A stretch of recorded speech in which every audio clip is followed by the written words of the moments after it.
day and night. We continue to evacuate. Okay, and Paul, can you try to have Dr. Knighton up by 6:10, 6:15 at the latest? Will charge Yes. Okay, thank you. Health plan $200 a month if they don't get COVID shots.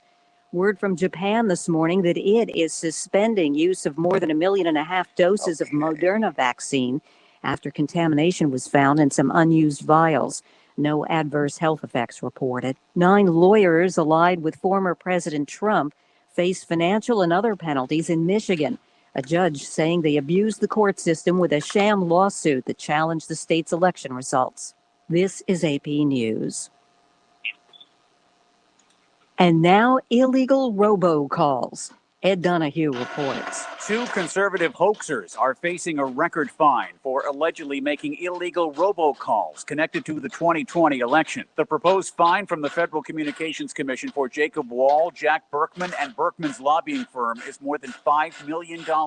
They already face criminal charges in several states of organizing 85,000 robocalls that falsely warn people in predominantly black areas information gleaned from mail-in ballots could lead to their arrest, debt collection, and forced vaccination. This could be the largest fine for violating the Telephone Consumer Protection Act. Berkman calls the proposed fine sad. Both men say the Biden administration is looking to distract from the U.S. pullout of Afghanistan and other woes. Michigan's Attorney General says the massive fine reflects the seriousness of the allegations. I'm Ed Donahue. I'm Rita Foley, AP News. This is 8:20 a.m. WCPT Willow Springs and streaming worldwide at WCPT820.com. We are Chicago's. Okay, how you doing, Darius? Where facts matter. I'm great. Thank you. You good? Good, I'm good. WCPT 820. Just keep us in your prayers, please. Outbound eyes on Howard traffic is stop and go from the Science State Tollway to North Avenue. There's a crash on the right. Trip time has gone up from downtown Chicago to 390. It's 30. Hey, everybody. We're going to be talking about Afghanistan today. Stevenson Need to do that because that is turned into a real. Well, 3 minutes from the Veterans Memorial. We've been saying that it was going to be very challenging, right? And now we're really, really seeing it. 95th to 87th. So, Roosevelt. 14 minutes from 95th to downtown. Station 4, just a little congestion approaching the merge. Northwest Indiana, eastbound 94 near State Road 49. That's traffic. I'm Telemonte. Tom Hartman. Donald Trump made being a psychopath fashionable. He made it acceptable. And his neurological tribe of psychopaths are like out. They are here. And there's a pride flag in their window are facing vandalism, arson, and worse. The Tom Hartman radio program. Weekdays 11 a.m. to 2 p.m. on WCPT 820. Staples Connect has everything for back to school at amazing prices. Right now, cradle a 12-count colored pencil. You know what this is like the last minute before a concert, Darius? 97 cents each. Plus, Yeah. You know, when you're like, but I. Your student won't just be ready for And the prop person. ready for the first day. Ready. Yeah, it's all right. Absolutely. But you're doing great. And I'm not just I'm long for the day when I will have support. Prices may vary online. But this is great. Okay, hey everybody, Linear Bob, everybody, I want to thank you for your prayers. For my family. Please keep us there. We need to be there. COVID is a tough disease. It really is. You know, we know our God is bigger than all of that. And so thank you for your prayers. Thank you for your thoughts. And please continue to send that healing energy our way and everyone's way. We're going to be talking about Afghanistan. There are Americans who are still there. There are Afghan allies who are still there. And they're being told they've got to get to the airport immediately or they won't be able to get out. Back in just a minute. We can change the world, change the world, change the world. We can change the world, we can change the world, change the world. This is the Santita Jackson Show. War and hate to a place of love, it's not too late. Gotta save the children, we can't wait. Let's change the world. Hey everybody, welcome to the Santita Jackson Show. I am Santita Jackson. It is a joy to be with you today on Thursday, August 26th. 2021. They're going to be having marches of the March on Washington this weekend. And so we are certainly sending much love to Reverend Al Sharpton, to Attorney Barbara Arnwine, to Bishop William Barber, bless his heart. This Poor People's Campaign, they have been pushing and pushing and pushing. And so that this weekend, a lot of people leaving and going to Washington now, sending them traveling grace and mercies. We're going to be talking about Afghanistan today. That is really, it's become quite the tense situation. There are still many Americans who are there, more than 1,000, and trying to get to the airport is very difficult, but they only have a day to do it. We want to talk about what is at stake here.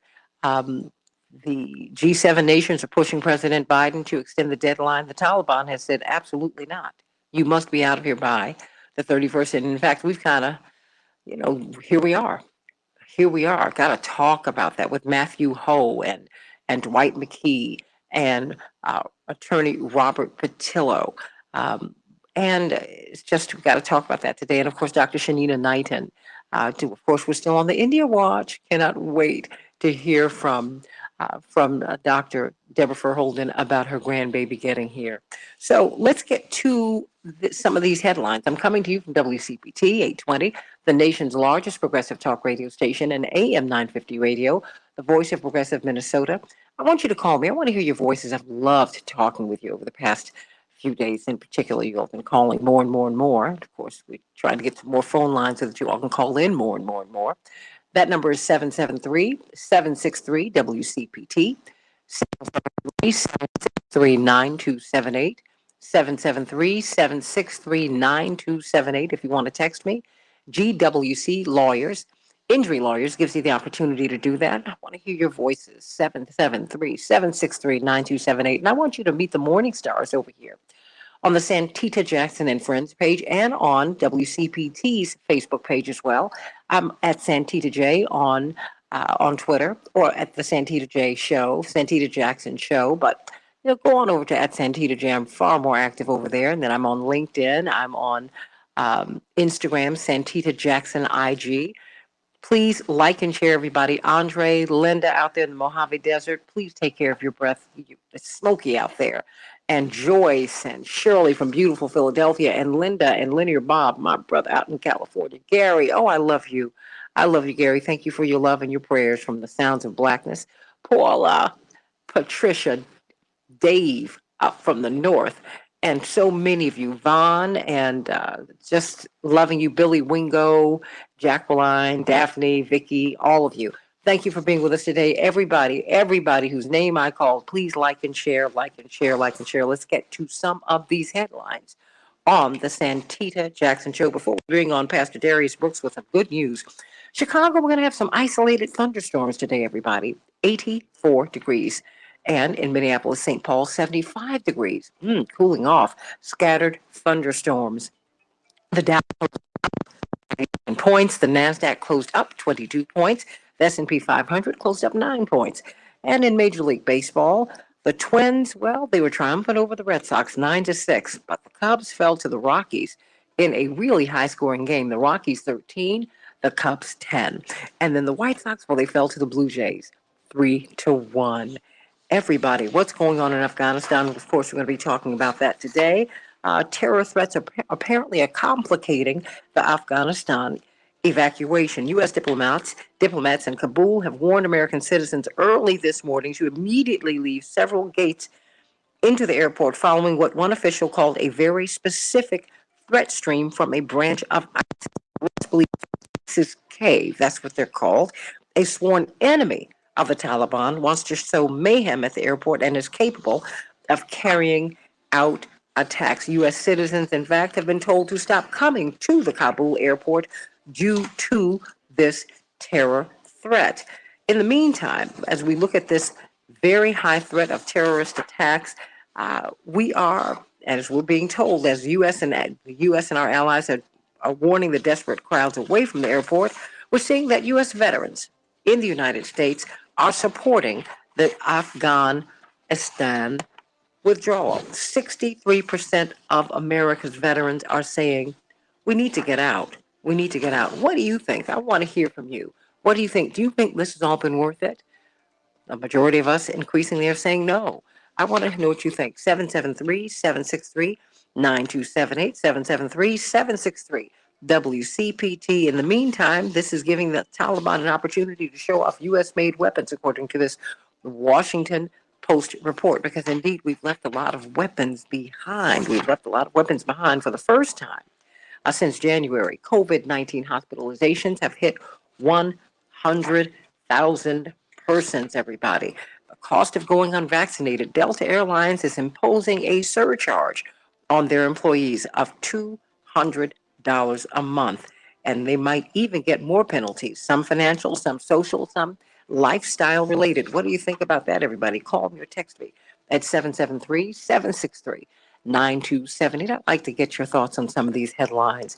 A new U.S. intelligence report, this is coming from the Wall Street Journal, doesn't provide definitive conclusion on COVID-19 origins. Perhaps we'll ask Dr. Shanine Knighton why the origins of COVID-19 is something that is becoming increasingly important. But we've got some great news on the voting rights front on the eve of this anniversary march of the March on Washington. A North Carolina court restored voting rights to 55,000 formerly incarcerated people. Voting rights advocates are praising this decision. They're applauding this ruling by a panel of 3 state Superior Court judges for taking the first step in restoring justice to tens of thousands of formerly incarcerated people, everybody. In the meantime, a federal judge in Michigan has ordered pro-Trump lawyers disciplined over the lawsuit seeking to overturn the 2020 election. This federal judge has ordered that Sidney Powell, the president's lawyer, L. Lynn Wood, the president's lawyer, and 7 other attorneys of President Trump's who filed lawsuits seeking to overturn the state's 2020 presidential election be disciplined, calling the suit historic and profound, an abuse of the judicial process. In the meantime, everybody, what about Herschel Walker? Well, he is wading into political waters. While there's a formal announcement that is still expected to come, he has filed with the FEC to run for the U.S. Senate seat in Georgia against, you guessed it, Raphael Warnock. There's a little off here. The moon is wobbling, everybody. Wobbling. That's right. Beginning in about 14 years, a wobble in the cycle of the moon. Generally, it's smooth. No, we're about to enter into a really tough period. It will cause climate change and rising sea levels. We will see much more flooding in the world because of the moon's wobble. And for the first time since 1997, you guys, you know I'm a big tennis fan. Huge. Serena and Venus Williams, Rafael Nadal, and Roger Federer will miss the Grand Slam. Wow, this is huge, huge. God bless them. They have given us some great tennis down through the years. And I hope maybe I'll just see him next year. You know, people aging differently, everybody. But let's get to Pastor Darius Brooks, because we sure do need some good news. I've got to tell you, it's been a tough week for me. It really, really has been. I've been very, very honest with all of you. It's been tough for my family. But, you know, there's nothing too hard for God. And I thank God for all of, starting with our spiritual father, Reverend Clay Evans, our pastor. I thank God for D.E. King and Charles Freeman and Reverend Billups, and of course, Reverend Dr. Martin Luther King and Reverend Bevel and Reverend C.T. Vivian and Reverend Otis Moss Jr. So many people, Reverend Jeremiah, right? So many people just down through the years who've helped to shape us. Spiritual, you just don't get through these tough times, everybody. You don't. But tough times don't last. Tough people do. Thank you, Reverend Dr. Robert Schuller, someone for whom I have also had great admiration. So, Reverend Darius Wilson, Pastor Darius Brooks of the Grace Central Church. What's the good news today? Santita, first of all, definitely Reverend Jackson and Mommy Jacqueline Jackson is in our prayers. And I don't know if you saw on our Facebook page, I said my family, yep. Man's definition of family is bloodline. God's definition of family are like mine. So they are in our prayers. Thank you so much. We really appreciate that. Whether you like it or not, honey. Absolutely. Put your seatbelt on.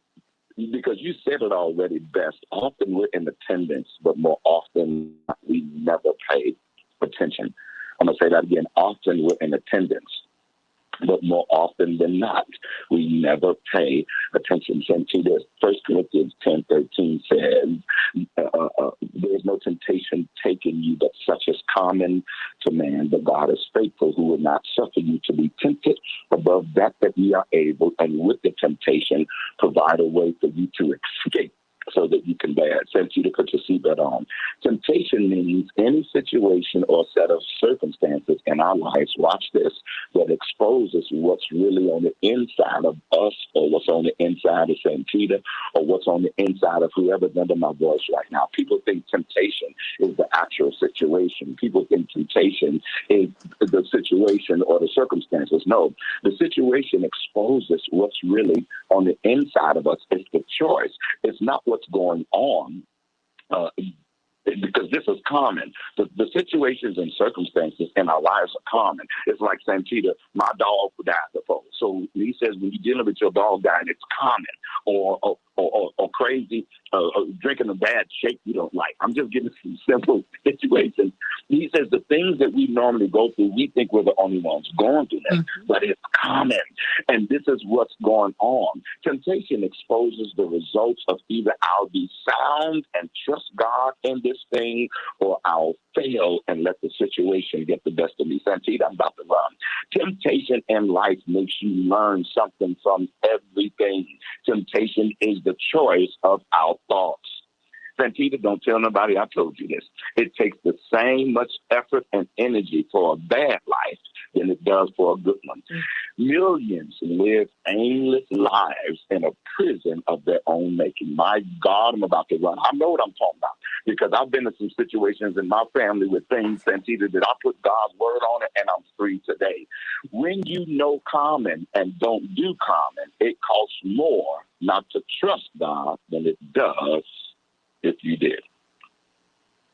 Amen. When you don't yield to temptation, God lets you sit like a star in the night.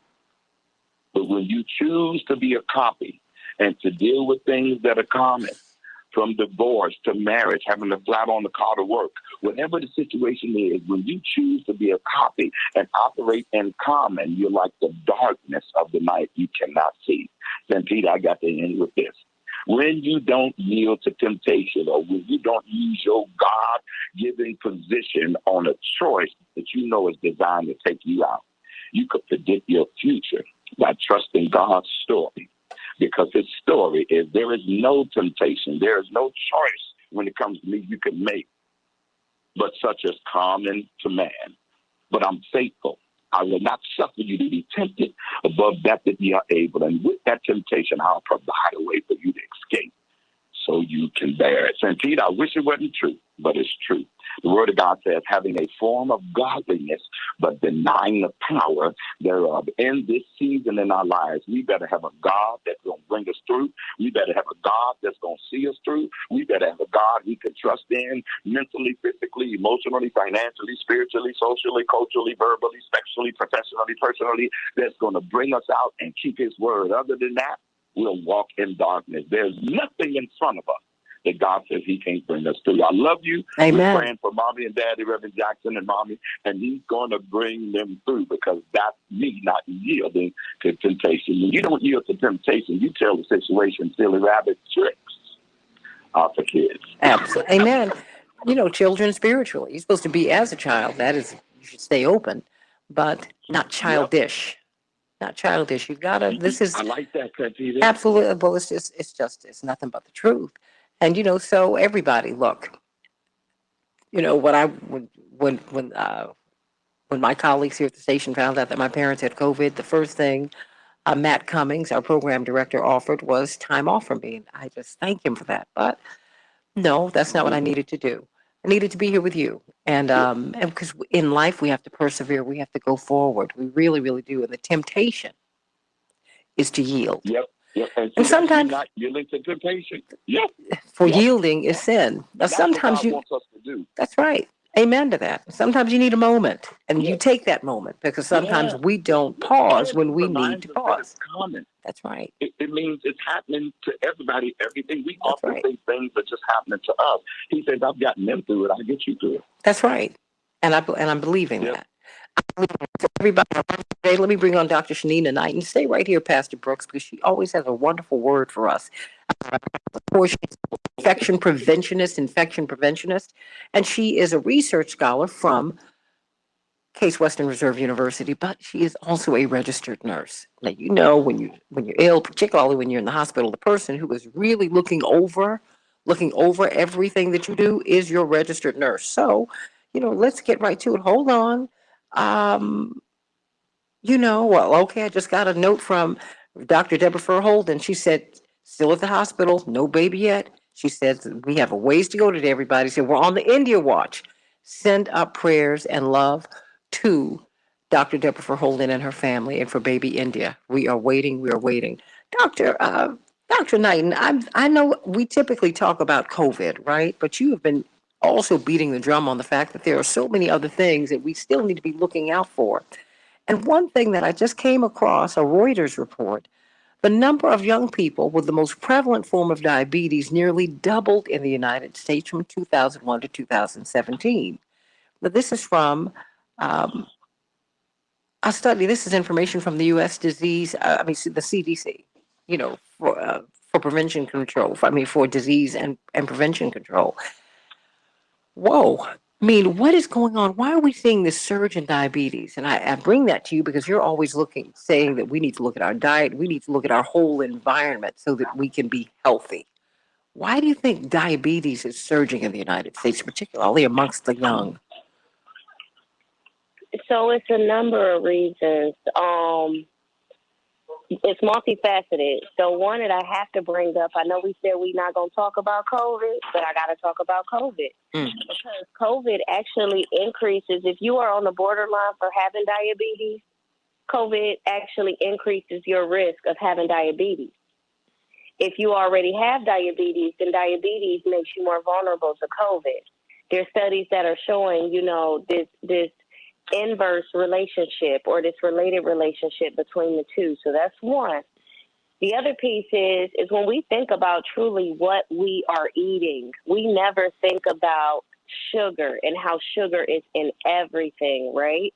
And me, even as a parent, I've had to think about that when packing lunches for my kids. So if a kid eats peanut butter and jelly sandwiches every single day, I want to think about what goes in a kid's lunchbox. So if you have 2 pieces of bread, the bread has sugar. That's a carb, right? Then you have the peanut butter, which has sugar in it. You have the jelly, which has sugar in it. Then you give your baby a fruit cup because you say, I need to make sure you have some fruit. That has sugar in it. If you have vegetables, which of course are the best form, that has sugar in it. If you pack fruit, that has sugar in it. If you give them a juice box, that has sugar in it. So imagine doing this for a kid every single day. Even if you switch that sandwich out and you turn it into a turkey sandwich with a bag of potato chips, we're still talking about carbs and we're still talking about junk food, right? Mm-hmm. And so I'm bringing that up simply to say just even something as simple as us thinking about our kids' lunch is a contributing factor that we don't realize, like what is happening with the sugar. We're talking about one meal, right? That's lunch. What did they eat for breakfast?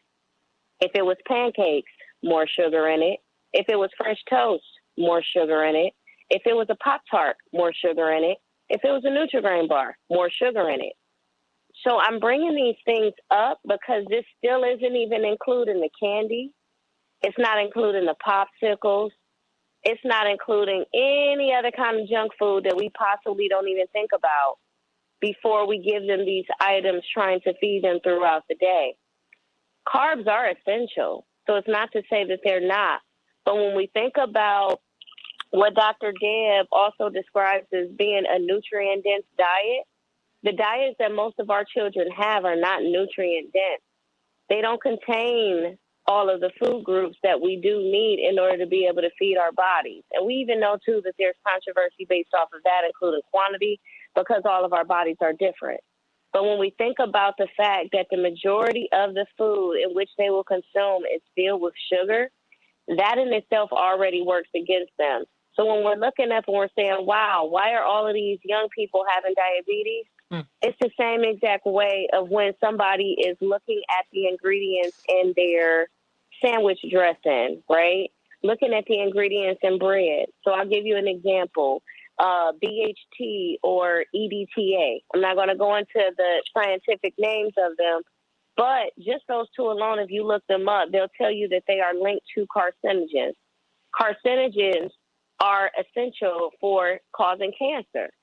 So if my bread has EDTA or BHT in it, and my miracle, I'm not going to say that, sorry, my sandwich dressing has that ingredient in there, and my meat has that ingredient in there, eating that every day during the school year, then does that increase my does that increase my risk for cancer? These are all things that even still down to the cellular level are not being studied as effectively over the long term. But if you look up what are the side effects of BHT, what are the side effects of EDTA, you actually might find an NIH article that actually studied the ingredients themselves that talked about what they were linked to. So when you bring up diabetes, when you bring up other chronic conditions, I know we talked about this before, Santita, but the United States, at least 60% of people have at least one chronic condition. One chronic condition does include diabetes. And so when we think about things that we'll be suffering for, we also we can't leave out COVID. I hate to say it, but we can't. Because when someone said that either COVID is a snitch or COVID is going to cause more problems in terms of, harming your ACE2 receptors and thinking about what it can do to your kidneys, your lungs, your heart, your liver, your endocrine system, your pancreas. 30. It's not friendly. I've got 30 seconds. We know for sure that it's linked to diabetes. So my number one recommendation that I can tell anyone is to look at what it is that you're eating and consciously ask yourself, does this contain sugar? Does this contain sugar? And being mindful about that before you pack it and before you consume it. Because it is really easy to go through the day and not realize how much sugar you've consumed. Amen to that, everybody. We've got to be more conscious. We've got to become more conscientious. You need to know what you're not. Don't just put something in your mouth. Know that you're putting it in your body. Think about that. And so when we wonder why we are where we are, there are so many layers to this. So many layers to this. Dr. Shanina Knighton, infection preventionist, research scholar, Case Western Reserve University, registered nurse, and part of the Santita Jackson Show family. Talking about Afghanistan, seeing it through a black lens in a couple of minutes.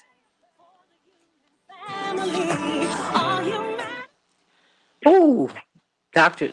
Knighton, you're going to make me close my mouth forever. No, that's not the goal. I know, forever. It's crazy. We just don't pay attention. And it's not, it's just something we all have to do better on. I've been a victim, in regards to that. And I'm saying a victim instead of being responsible, but I've been responsible for doing the same exact thing where I've looked up and said, you know what? I know that I ate bad today. Oh, yeah. And my definition of eating bad is because I know that consumption of all of that sugar, see, we talking about diabetes, but nobody's talking about how it causes the overgrowth of fungus. Mm-hmm.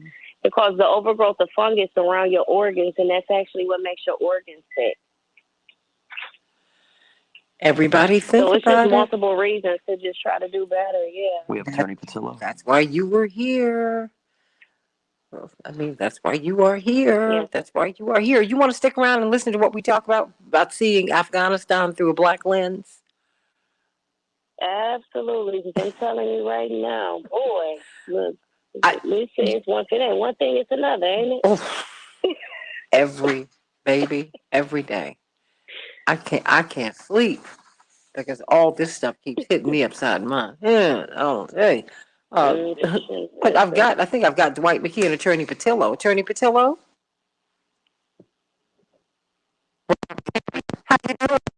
Good morning.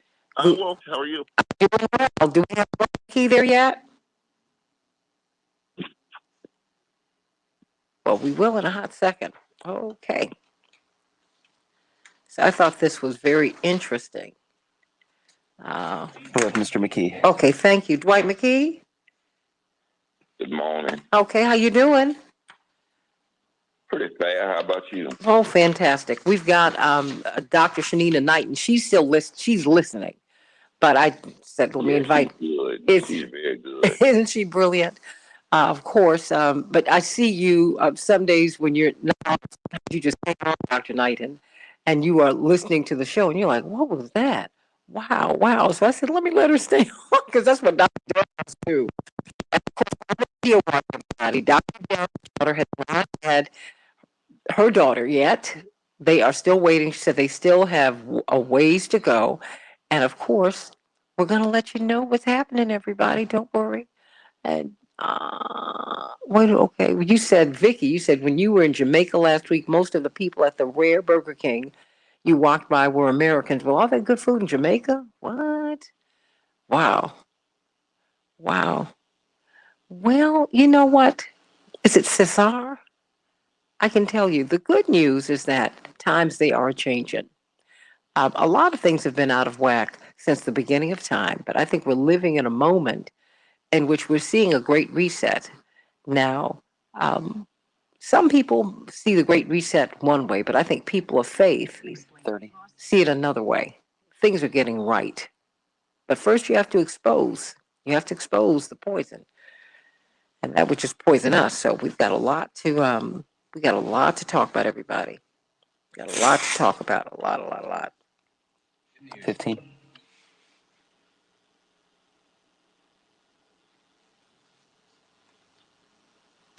5.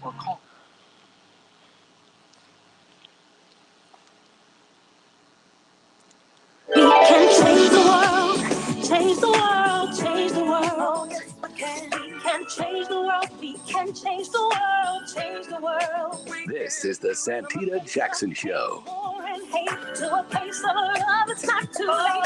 Gotta save the children, we can't wait. Let's change the world. Hey, everybody. Welcome back to the Santita Jackson Show. Paul, they said that we're getting a little clicking, so let's just bring it down just a little bit. I'm Santita Jackson, coming to you from WCPT 820, the nation's largest progressive talk radio station, AM 950 Radio, the voice of progressive Minnesota. And we're on Facebook on the Santita Jackson and Friends page, on YouTube on the Santita Jackson Show channel. Need you to like and subscribe on the YouTube channel, and come on and join us on Facebook and on WCPT 820. And of course, throughout the rest of the day, you're going to have the best in progressive talk. Stephanie Miller, Tom Hartman, Joni Esposito. You don't want to miss this day. Keep it locked right here on WCPT throughout the day. And of course, on AM 950 Radio in Minneapolis, St. Paul, sending my love to Chad Larson. Thank you so much for your prayers, my dear, dear friend and brother, beloved. You know, we're going to have Richard Prince from Journalism on at the top of the hour. Who is he?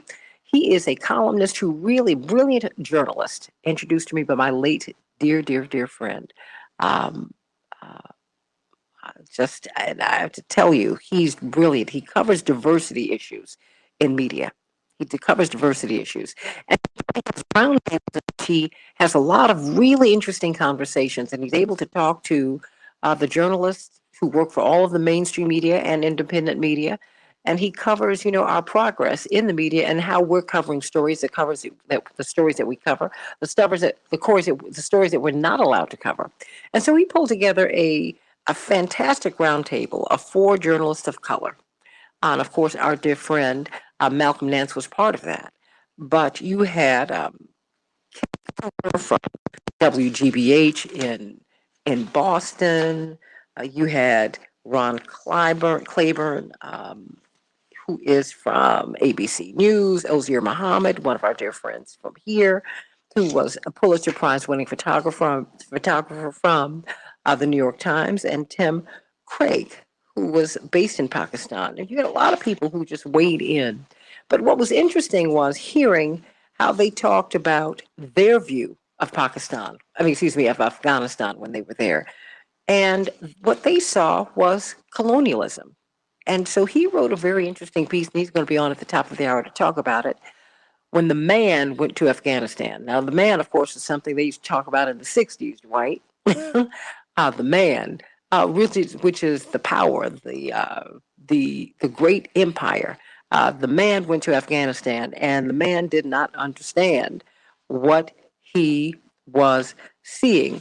And so ultimately, this is about seeing this story, through the lens of colonialism, through the lens of empire. And I mean, people who've been used and abused by empire and colonialism, people who've had their land stolen from them, people who see imperialism from that perspective. So we've got attorney Robert Patillo, Southeastern Regional Director of Rainbow Push and host of his own show on WAOK in Atlanta from 1 to 4 Eastern Standard Time every Sunday. Some of the best radio you ever want to hear. You need to do yourself a favor and tune in on Sundays. And of course, Dr. D, brilliant social scientist, civil rights veteran. I was about to call you a war veteran, but you know, it felt like it was the war sometimes. Let me go to you first, Robert Patillo. Seeing Afghanistan through a black lens, you know, they all said, you know, this is when they saw, as they observed, and as we heard from Malcolm Nance last week, you know, there is really a black view, a black view. Can you talk to me about that? Well, absolutely, and I think once you take off your red, white, and blue speckled glasses, you can see what Afghanistan was from the beginning. It was colonialism. It was a war of aggression against a small nation in order to get a hold of their resources, based on specious at best justification. We saw the entire Western world unite against one small country and lose again. Truthfully, it's a liberation story, and I think I said this last week. If anybody can take over an entire country in 10 days, then you weren't the good guys leaving there. That means that they have the, not just complicits, but they have the complete support of the people. That means they have the complete support of the army, support of the political leadership, for it to be a nearly bloodless taking of the country, where you're not seeing pitched battles and street fighting, guerrilla warfare, car bombs, those sorts of things throughout the country.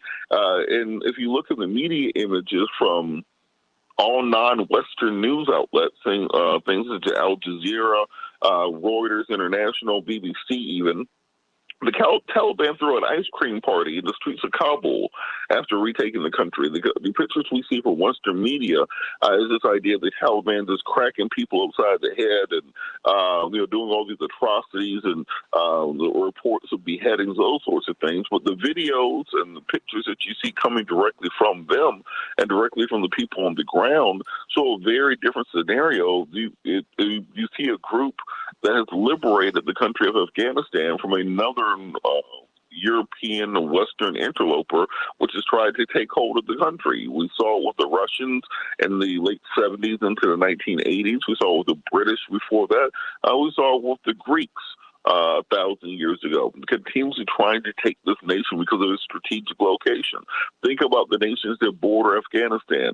To the east, you have Iran. To the north, you have Turkmenistan, Tajikistan. To the south, you have Pakistan and then India. To the west, or to the far east, rather, you have the China. Mm-hmm. So it's in a very strategic location. If you're trying to get from the Caspian Sea to the Indian Ocean to build a pipeline, you have to go through Afghanistan. If you look at the mineral wealth of the country, it's believed that they have maybe as much as $3 to $5 trillion of rare earth elements in their soil. That means cobalt. That means tritium. That means deuterium. That means all the things that you need to build cell phones, to build semiconductors, and all the materials for the modern society. If you look at the poppy fields that are there, it is no coincidence, I'll say again, that the minute that we invaded Afghanistan and took control of the country in the largest poppy fields and opium production in the world, suddenly America found itself in a 2-decade-long opioid epidemic that started ravaging the nation. I know we can pretend that didn't happen, but that's exactly what happened. So if you look at the experience in Afghanistan, that should be a lesson to all colonized and downtrodden people that you, with the proper level of gumption, with the proper level of guerrilla warfare, can fight back against even the most powerful superpower in the world. If you were willing to fight it out for 20 years and never actually give up, eventually you can wear them down and they will leave. And not just leave, they will leave you with an entire military behind to have it. And this is why the diplomatic battle going forward is going to be interesting to see what nations actually are going to support the new Taliban emirates of Afghanistan, because about 75% of Afghanistan's economy previously was based off of foreign aid and foreign investment during U.S. occupation.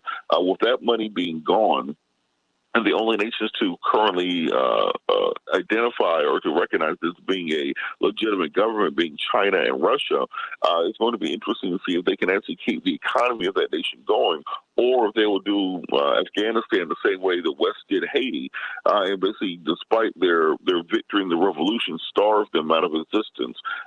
Because as we've seen in Haiti, the West can hold a grudge for hundreds of years. So that's going to be the next front of this war. Dwight McKee, your thoughts? I mean, when you see, as Robert accurately points out, the reportage from Western news sources, with the exception of the BBC, but they play a different kind of role. Um, they're showing, these dangerous people who've overtaken.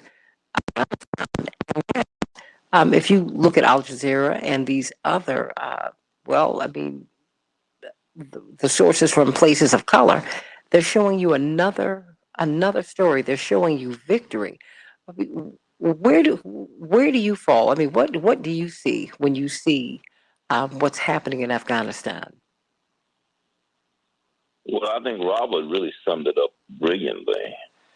But when the people who fought with you in the country, who are from the country, have to leave the country with you, when you leave, it tells you the whole story.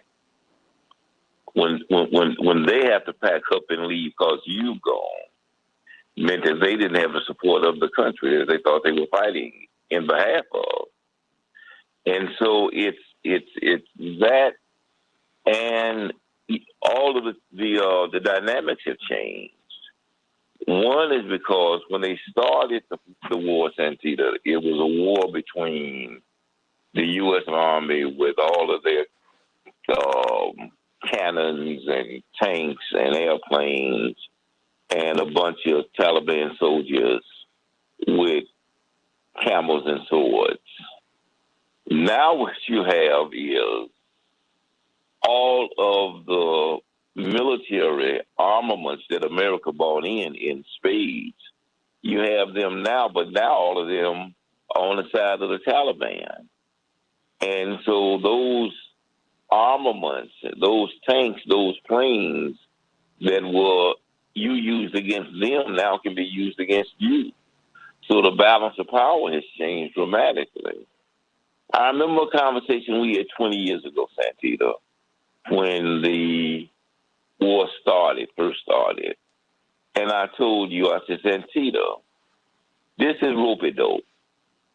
They can get in Afghanistan. That's not going to be the issue. They're going to let them in. The problem is going to be when they try to get out. That all you have to do is look at, Robert kind of mentioned Napoleon in Russia. All you have to do is look at Hitler in Russia. All you have to look at the Soviets in Afghanistan before us in Vietnam. They roped them in, waited on the circumstances to change, and all of them lost the military, or lost the army, or lost the war. It's a situation where when these people whose minds are made up to protect their country at any cost, time is on their side, there is really no way you can defeat that kind of country because you can't stay there longer than they can. Everybody, I want you to call me at 773-763-9278. 773-763-9278. Do you think we are being given the accurate picture of what's going on the ground. I mean, because when you see America being run out of the country, uh, when you when they tell us no, you may not extend your deadline. You are occupiers. We want you out of here.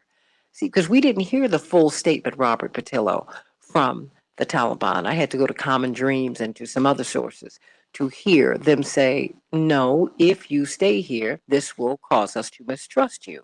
We're going to let the past be the past, even with all of the death and all of the bloodshed, the destruction. We're willing to let that be a part of our history. But going forward, you have to be out of here August 31st, and we're not going to give you one extra day. In the meantime, we still have Americans there, Robert, who can't get to Kabul because the infrastructure of the country really does not allow very quick and ready passage. I mean, what do you make of all of this, Robert?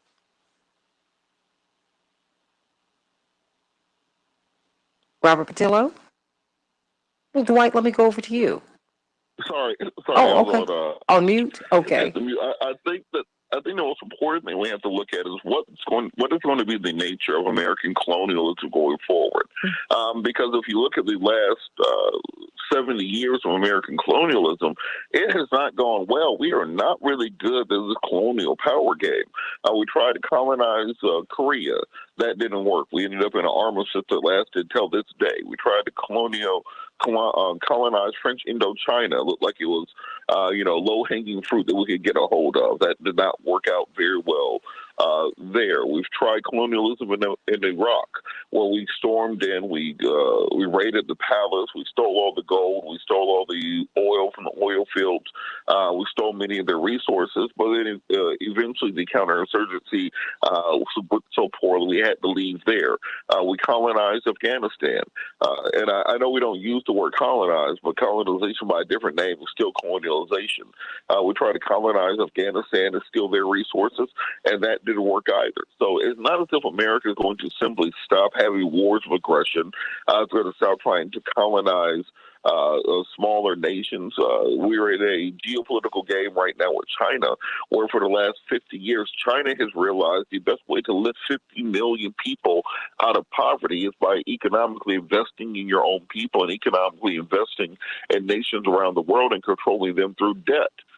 There are many countries across the developing world right now that their roads and bridges were financed by China, that their parliament was financed by China, that every major construction project was financed by China. And for that reason, they are in debt to them to the point of being almost a mercantilist society where they are sending all their money back to the home country. America used a very different colonialization model where we think that we need to go on rockets and bombs and bomb the people into submission instead of simply indebt them to yourself. So as we're playing this geopolitical game for hegemonic influence throughout the world, it's going to be interesting to see that America, with its massive military industrial complex, well, we got to find somewhere to use all these bombs. We can't just have them sitting around. When we pay billions of dollars for these bombs, and some brown people got to catch them. So now America's in a situation where we see that our policies don't work. We're running out of black and brown people to catch these bombs for us, and we have to figure out what we're going to do with all of it. So America's in a transitionary point, and normally what we saw in the 17th and 18th century, when nations were just bored and didn't have anything to do, they would start large-scale wars, simply put as a jobs program and to give themselves something to do. You move a little flag this way, kill 100,000 people, come back 10 years later, move the same flag back this way, and kill another 100,000 people. And that's what Western countries call warfare. And normally small nations that have nothing to do with their imperialistic games end up caught in the middle. So America is in the game now of moving those flags back and forth because we have to use all these bombs that we got. And if you're looking at it from the perspective of, let's say, nations in Africa, where we're seeing large-scale mining take place, Niger, the former Congo, those sorts of places, that might be the next front in American imperialism because we've struck out in the Middle East. Dwight, I'm seeing. But to do that, Robert, you have to respect and give credence to the cultures and the legitimacy of the people that you're dealing with. Well, the difference between China and Chinese in Africa or the Chinese in Afghanistan is that they see the people and the cultures as viable, legitimate, historic, quality, humane. And so they deal with them as equals. And so they invest because they see a return, a legitimate return on investment in terms of quality of humanity advancing. Whereas the Western countries, because they have this notion of Western superiority and white supremacy, feel like they have to impose their will and their way on the people. They don't see the people as equals. They see the people as subjects who need their help, their advancement, their control. It's a matter of how you see the people. The difference between being a colony and being an investor is how you see the people that you are dealing with. If you see them as legitimate, you invest in them. If you see them as subservient, you bomb them and try to subjugate them. I'm wondering where all of this is going, and I'm wondering if we're hearing what the Taliban has said. The Taliban, which is effectively the government, the new government of Afghanistan, until that's what it is. They said on Monday, and I will give you pieces of this statement. They said that if the United States seeks to extend the August 31st exit deadline, it would be certain to provoke a reaction. Their spokesperson said, quote, if the U.S. or UK were to seek additional time to continue evacuations, the answer is no, or there would be consequences, close quote. They characterized this August 31st deadline as, quote, a red line, close quote. This spokesperson continued, that will continue. This will create mistrust between us. If we occupy your country, what will you say to me? Maybe I killed your people in your country. What will you say? I think our people suffered a lot. Bloodshed, destruction, everything. But we say the past is the past, a part of our past history. Now we want to focus on the future. What are you hearing when he says that, Robert Patillo?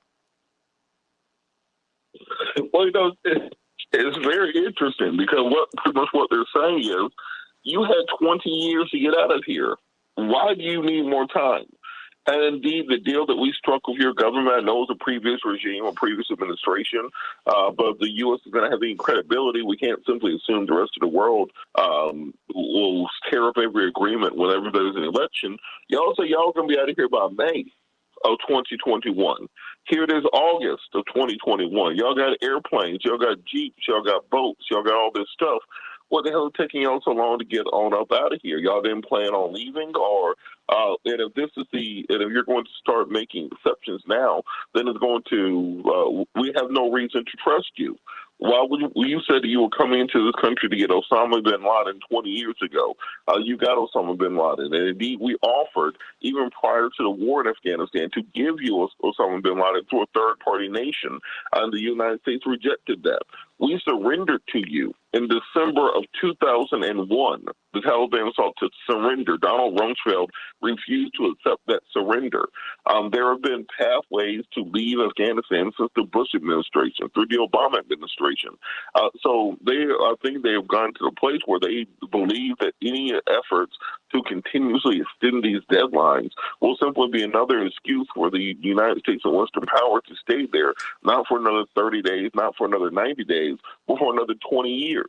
And so they have every reason to demand the U.S. leave immediately, because if you look at as was said in the statement, we talk about the 2,500 to 3,000 Americans who have died in Afghanistan.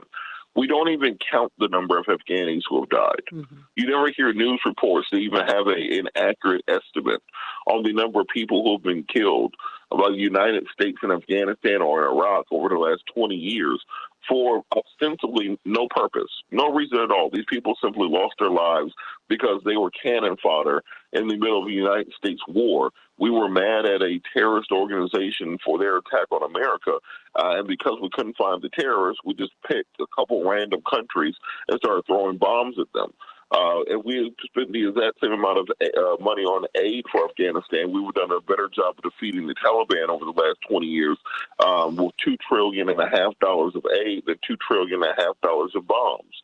but that's not the way that America looks at things. And we still see ourselves as being this big bad. We won World War II. We're the global superpower. And at the end of the day, these small nations, these guerrilla fighting nations don't care. The same way the Viet Cong didn't care, the same way the North Koreans didn't care, the Afghanis don't care, because if you have enough gumption as a nation, you can outlast any empire and make it so costly for them that they eventually have to leave. We've seen that across the world and across the decolonization efforts starting in the 1950s and 1960s. And America right now can no longer afford to continue colonizing Afghanistan.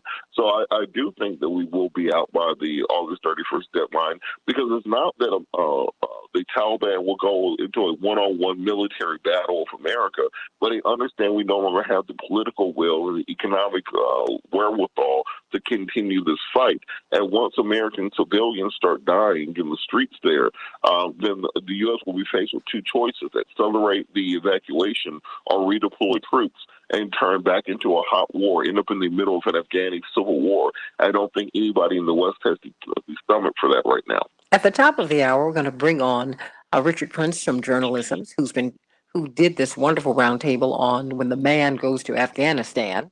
But we're also going to bring on Matthew Ho, veteran, who was at the State Department, who resigned his position. It was a big position. He resigned it over our policies in Afghanistan. He said, no, we're going down the wrong road.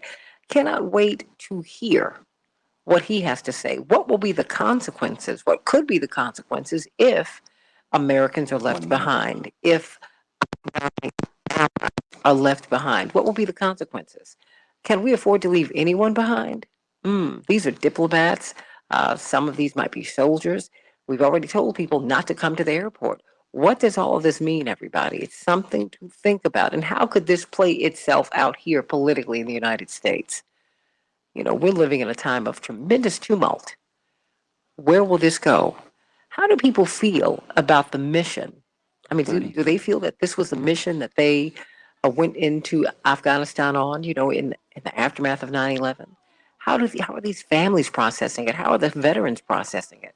I want to hear your voices at 773-763-9278, 773-763-WCPT. If you want to text me, GWC Injury Lawyers gives you the opportunity to do that.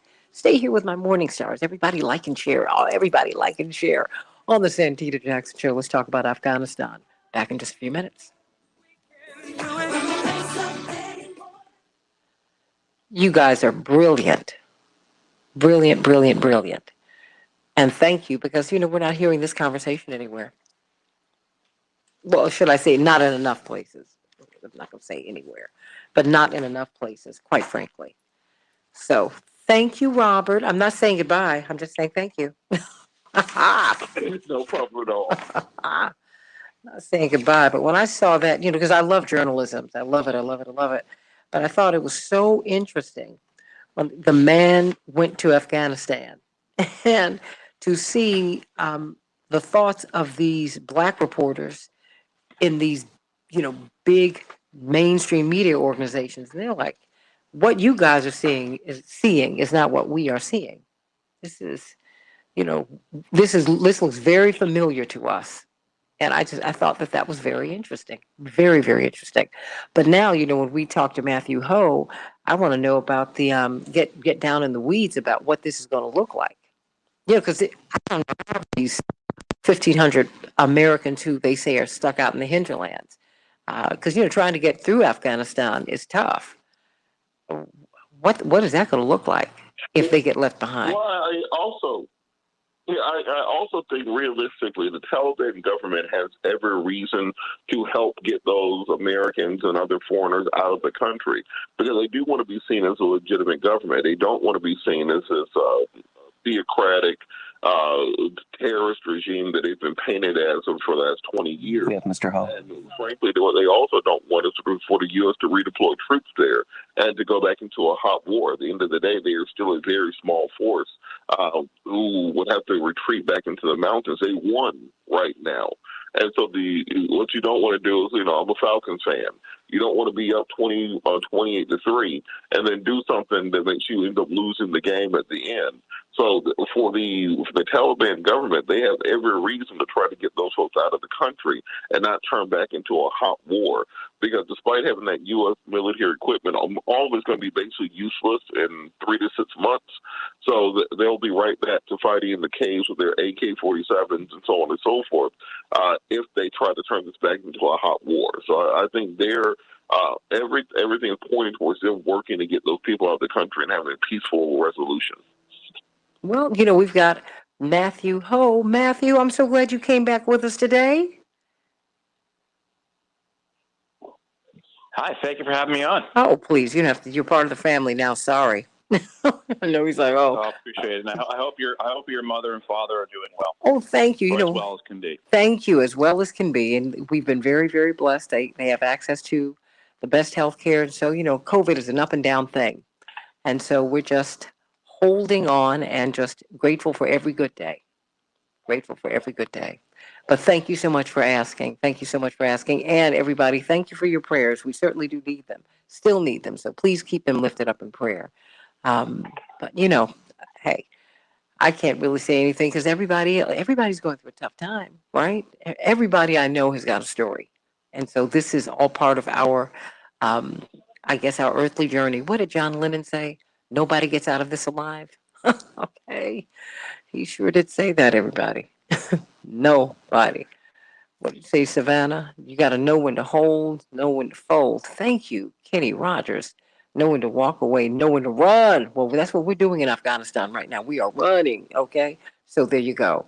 We can't wait to get your perspective. Of course, Dwight McKee, civil rights veteran. He was one of our founding board members at Operation Push. There's a wonderful documentary out.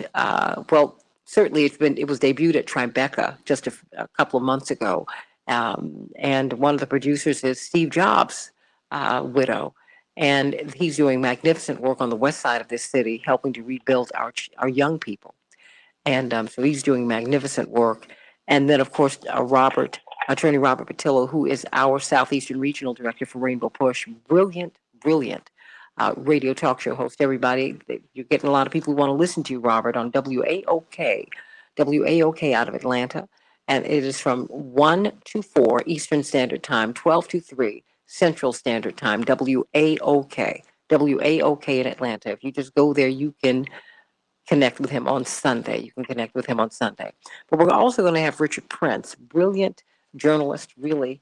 He's been a mentor to so many in journalism and so many in talk radio like me and just people who occupy the communication space. And he has carved out a very powerful niche in I want you all to please subscribe to Journal. If you want to know, he reports on the reporters and he reports on the newspapers and the media outlets, who they're hiring, if they're hiring Black and brown people and women and people of color. He lets you know the stories that can and cannot be reported, how they're being reported. It's a really brilliant piece, and I look forward to getting journalism's whenever it comes out. I look forward to it. I just stop what I'm doing, and you take up a lot of my paper, Richard Prince, because I read a lot of his stuff. He does great work. But Matthew, this segment is tailor made for you, my dear friend, because boy, oh boy, it seems to me I don't know if you remember Johnny Carson and Karnak the Magnificent.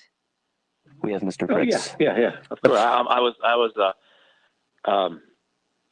was a kid, I was born in '73. So whenever, if I was lucky, I would be able to get to stay up late and watch that and watch Carson. Oh yeah. And I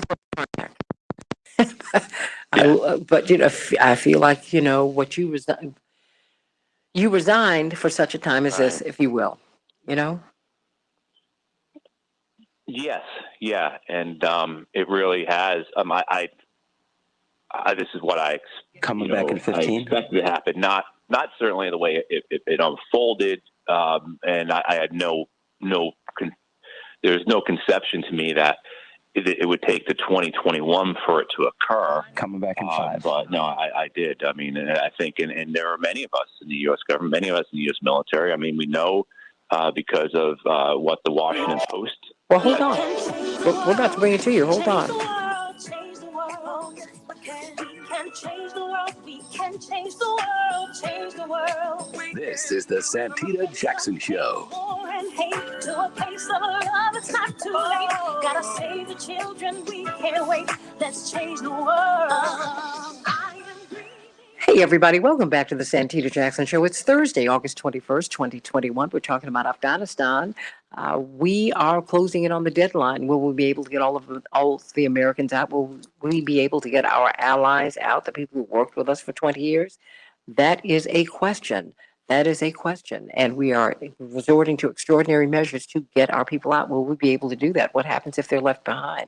What happens? What happens to the 22 tons of gold or so that we are holding in this country that belong to Afghanistan? What happens? Will that be a bargaining chip? We got a lot to talk about with Matthew Ho. Matthew Ho, a brilliant man of peace. Of course, he resigned his position at the State Department over our Afghanistan policy. And boy, oh boy, it seems like he was being prophetic. So we're going to talk about that. Of course, Richard Prince, journalisms. He's perhaps the foremost reporter, columnist on diversity in the media, If you want to understand who's being hired, who's being fired, what stories are being covered, and how they're being covered by people of color, you need to subscribe to journalisms. And of course, we still have Attorney Robert Patillo, Southeastern Regional Director for Rainbow Push, brilliant talk show host, WAOK, every Sunday from 12 to 3 Central Standard Time, 1 to 4 Eastern Standard Time, and Dwight McKee, civil rights veteran, brilliant social scientist. Let us get to some of these headlines so that we can get to this show. Everybody, today in Chicago, we are going to have a high of 84 degrees. Minneapolis, St. Paul, 75 degrees, scattered thunderstorms. The Dow closed up 39 points yesterday. The NASDAQ closed up 22 points. The S&P 500 closed up 9 points. In Major League Baseball, the Twins were triumphant over the Red Sox 9-6. But the Cubs fell to the Rockies in a very high-scoring game. The Rockies 13, the Cubs 10. And of course, well, unfortunately, the White Sox fell to the Blue Jays.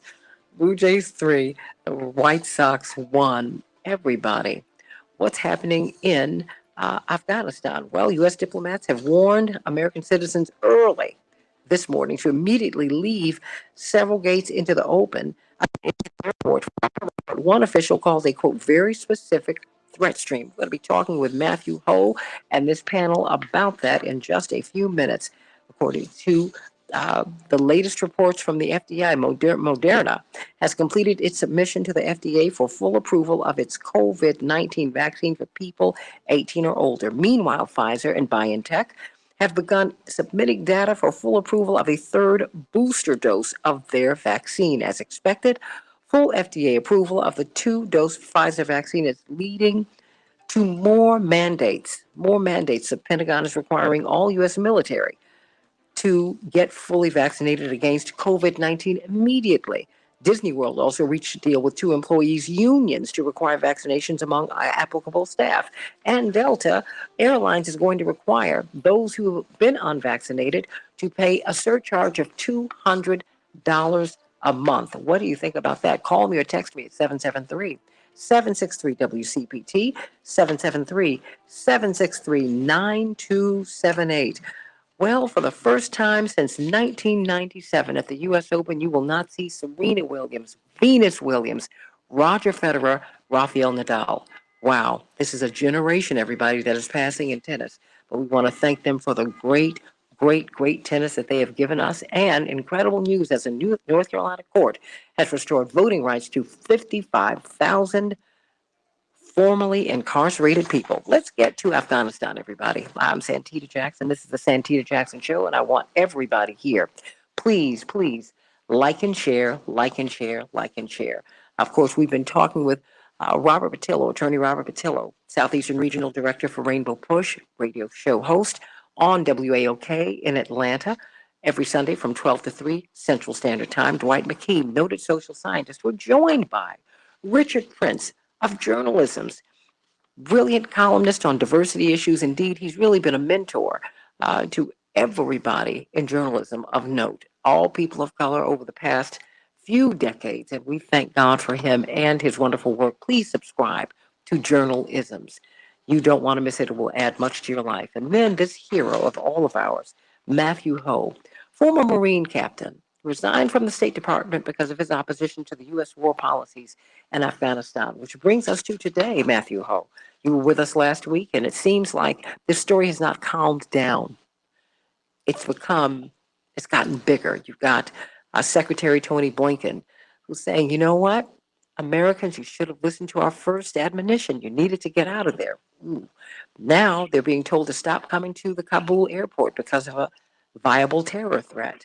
I mean, you just keep on going. This is a whole lot, and this is against this backdrop.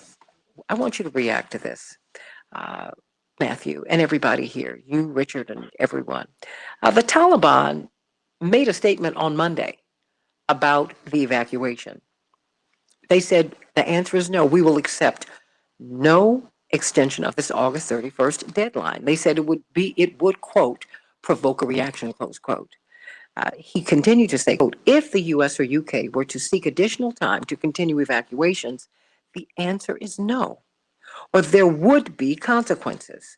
He characterized the August 31st deadline as, quote, as a red line, close quote. As he continued, quote, this will create mistrust between us. If we occupy your country, what will you say to me? Maybe I killed your people in your country. What will you say? I think our people suffered a lot, bloodshed, destruction, everything. But we say the past is the past, a part of our past history. Now we want to focus on the future. When you hear that, Matthew Ho, what do you hear? What do you hear them saying? I think they're saying things that are, I think, first of all, thank you for having me on. Of course. And thank you. I was going to say, I think we're hearing things that are somewhat anathema to the United States here, which shouldn't be. After 20 years of direct war in places like Afghanistan, Iraq, Libya, Syria, Yemen, etc., this notion that people are fighting against the U.S. because the U.S. is occupying them and propping up governments that are corrupt or propping up militia forces that are brutal. In all these wars, the United States pursues a divide and conquer strategy.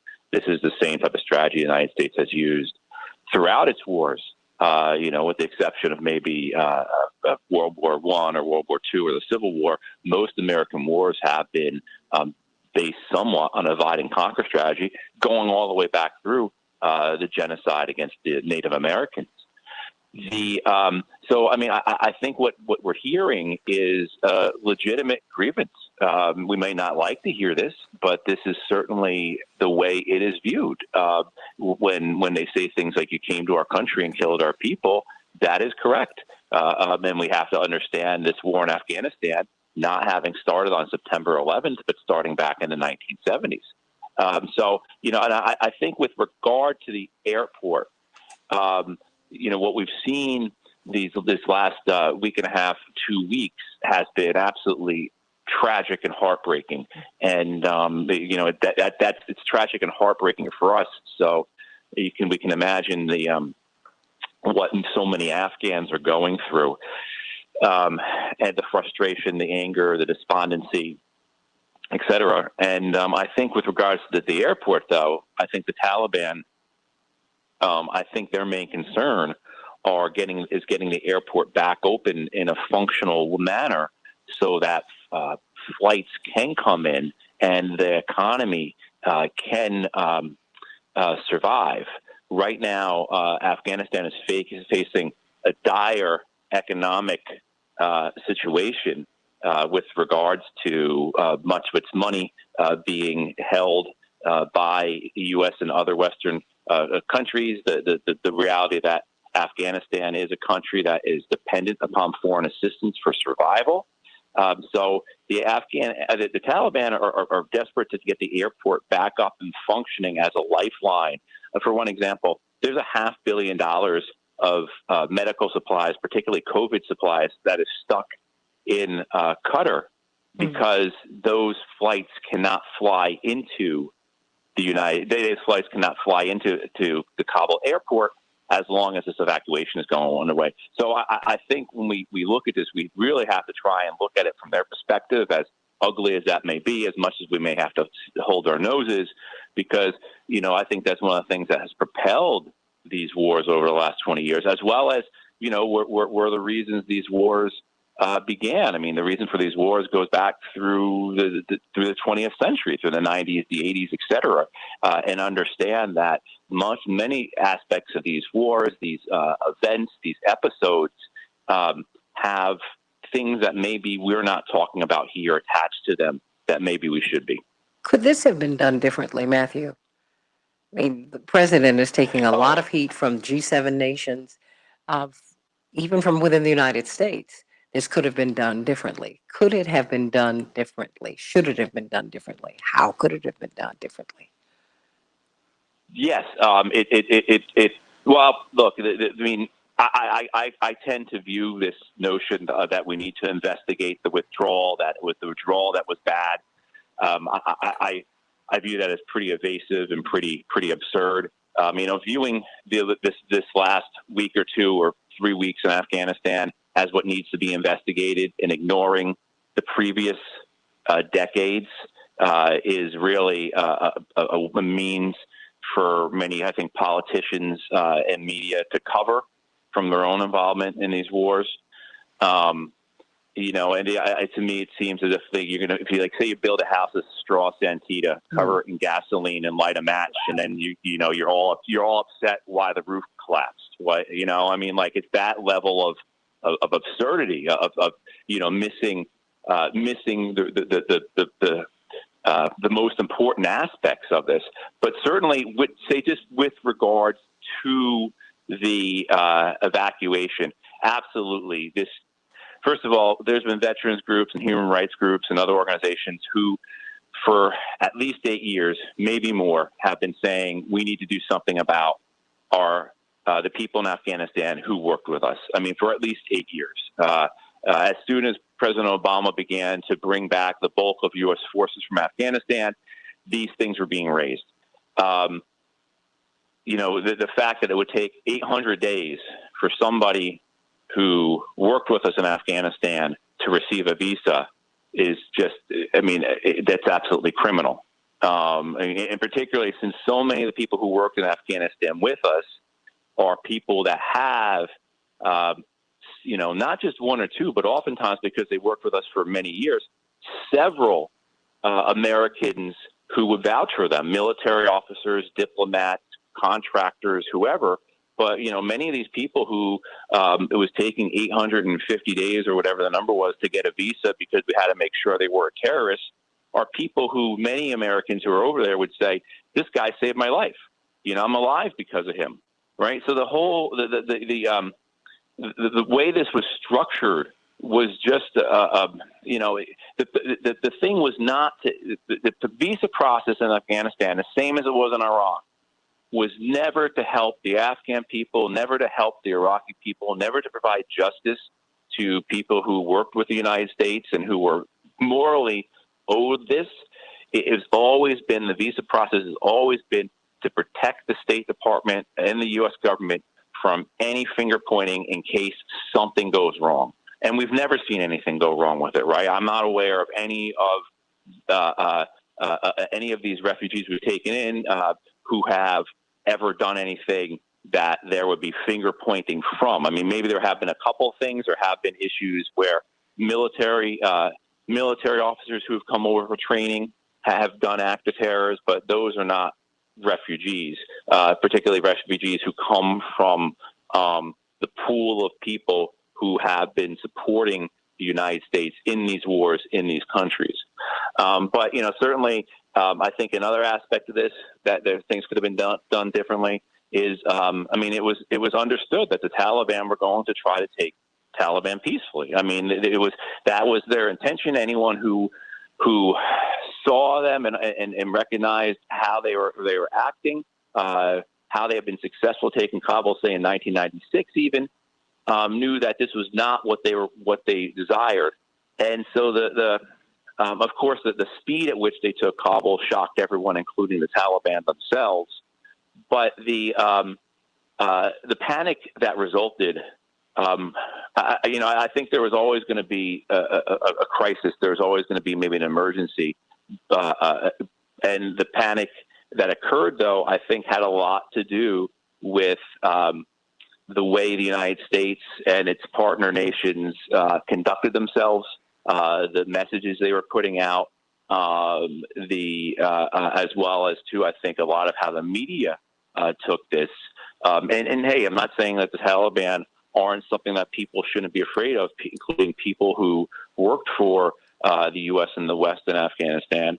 But I am saying is that the panic that occurred was something that was largely driven due to hysteria that may not have been necessary.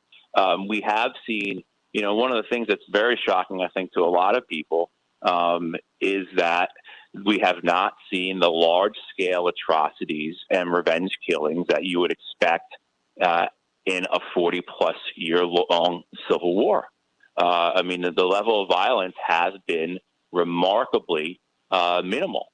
But because the United States chose not to to evacuate its people and refugees in a manner that that began earlier, as well as better organized, and then the hysteria, things resulted with this crush that we've seen at the Kabul airport.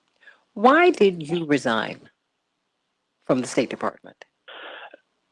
So I resigned in 2009 from my State Department, my political officer position in Afghanistan,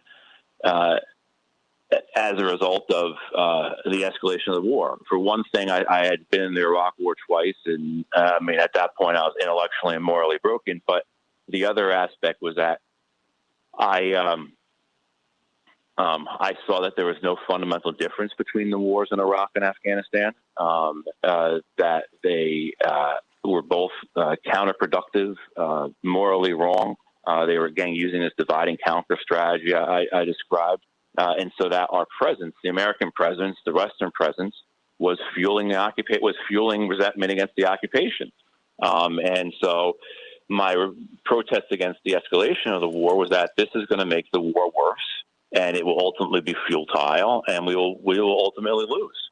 And that's that is the way it has turned out. I didn't think it would take this long for the war to get to this point. And to be clear, I'm not saying that the war is over. The Taliban certainly have won this phase of the war, but there's a very real danger that the war will continue. A new phase of the civil war will begin. There are still warlords and former members of the government who are holding off against the Taliban, and these are men who have long ties and histories and relationships with the Americans, particularly the CIA. So these are people who have a degree of support that may turn into renewed fighting, a new phase of the civil war. So I am cautiously optimistically, maybe sadly optimistic, if you can say that, about the situation in Afghanistan right now, because this is the first time in 40 plus years of war that there has been a situation like this, where there is, by and large, a great diminishment, a great abatement of the cycle of violence that war is composed of. And if you have a drop in that cycle of violence, if you have a halt in that cycle of violence, then you can possibly rebuild and reconcile. But if this cruel peace doesn't hold, then there's no possibility for the Afghans. Afghans will just continue to live and a suffering that is unimaginable to any of us here in the United States. And so this is a very difficult point. In fact, this is difficult. We're basically at a juncture here, or the Afghans are at a juncture, in which ways it goes will, continue to mean life and death for so many of them. We're talking with Matthew Ho, Marine captain, who resigned from the State Department because of his opposition to the U.S. war policies in Afghanistan. I only have a couple minutes before we go to break, but I'm certainly going to continue with you, Richard Prince, on the other side, and Dr. Max Wolf will be joining us as well, Dwight McKee, and Attorney Robert Patillo. It seems to me that we're not getting the story. And as I was looking at your roundtable in journalisms from these Black reporters, it seemed like that's what they felt was happening. That they saw this a particular way, but you didn't get a chance. It's like they didn't get a chance to report it this way through a Black lens. Richard Prince. The question is, did we get a chance to report through the Black lens? Yeah, because I think it would give us. Yeah, I think it would have given us a fuller story. You That's understand. certainly true. Yeah, you know what I'm saying. I mean, it would help you to see why the Taliban spokesman and the Taliban, they're being cheered in the streets in many quarters. They're saying, you're occupiers. We need you out. And that's what these reporters saw. They saw occupation. Right. They saw colonization. Yes, they did. Well, let's first understand that Afghanistan has been basically off the radar of the major media and the public for a number of years. I mean, we're just tired of it. We got tired of it. And there was a survey done by an analyst named Andrew Tyndall, who studied 14,000 plus minutes of the national evening news broadcasts last year on CBS, ABC, and NBC, and determined that a grand total of 5 minutes out of the 14,000 were devoted to Afghanistan. And those 5 minutes were basically about the agreement that Donald Trump and the Taliban reached last year. And it was, he says, a 19-year low for Afghanistan coverage. So people of any ethnicity were missing from the Afghanistan coverage. Now, what the well, no, hold that thought, because I want you to finish that on the other side of the break, because it's very important. Because the media, they're so powerful, Richard Prince, of journalism. They shape the narrative. But there's some things that we're missing here. You've got so many American men and women who joined because of the narrative that was shaped by the media. And now the veterans and their families feel betrayed. Let's talk about Afghanistan, everybody, on the Santita Jackson Show. Stay right here with more of the Santita Jackson Show.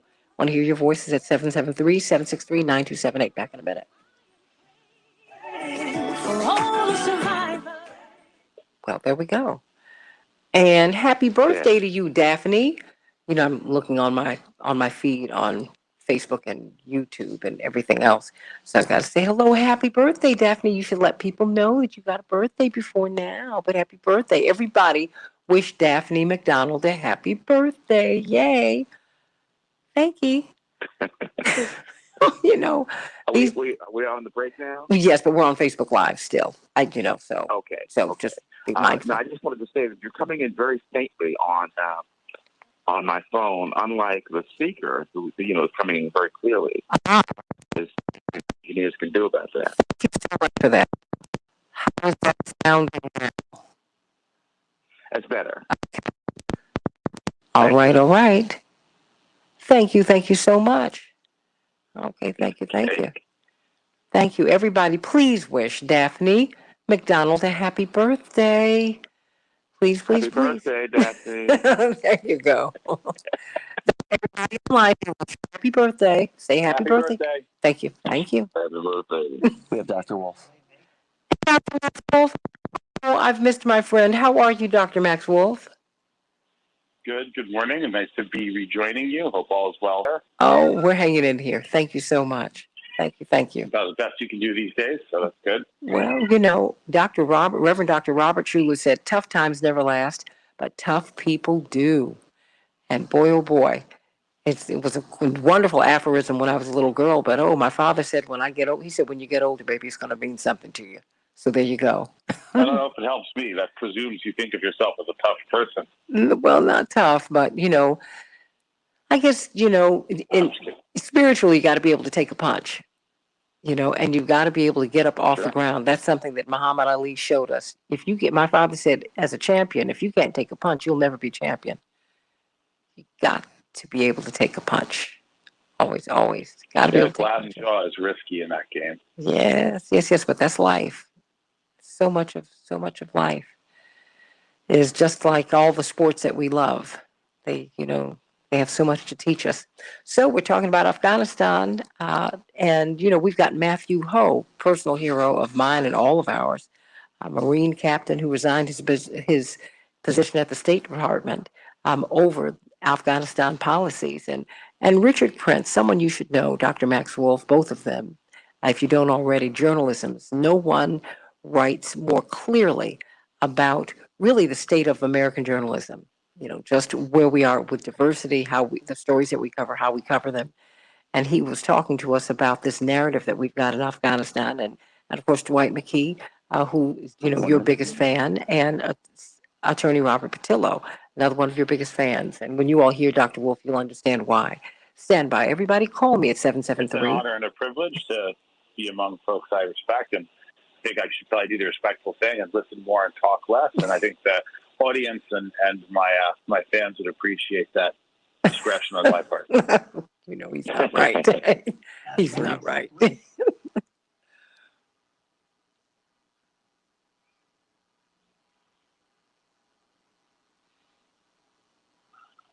But certainly excited to be here. Well, I'm glad you're here. Glad to have you back. Glad to have you back. Hope you had a wonderful time while you were away. We did the sort of vacation thing, but the universe ordered us the 4-year-old as constant companion on the vacation, which does reduce some of the leisure component, but everyone got it. Amen to that.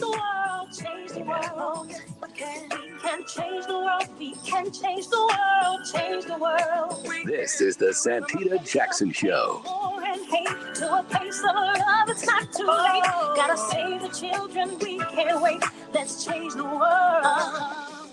Hey, everybody. Welcome back to the Santita Jackson Show, Thursday, August 26, 2021. I'm Santita Jackson, coming to you from the largest progressive talk radio station in the nation, WCPT 820 and AM 950 Radio, my home to the north in Minneapolis, St. Paul, and WCPT's Facebook page, and the Santita Jackson and Friends Facebook page, at Santita J on Twitter. Thank you, Jewel, for sharing this broadcast with everybody on Twitter every day.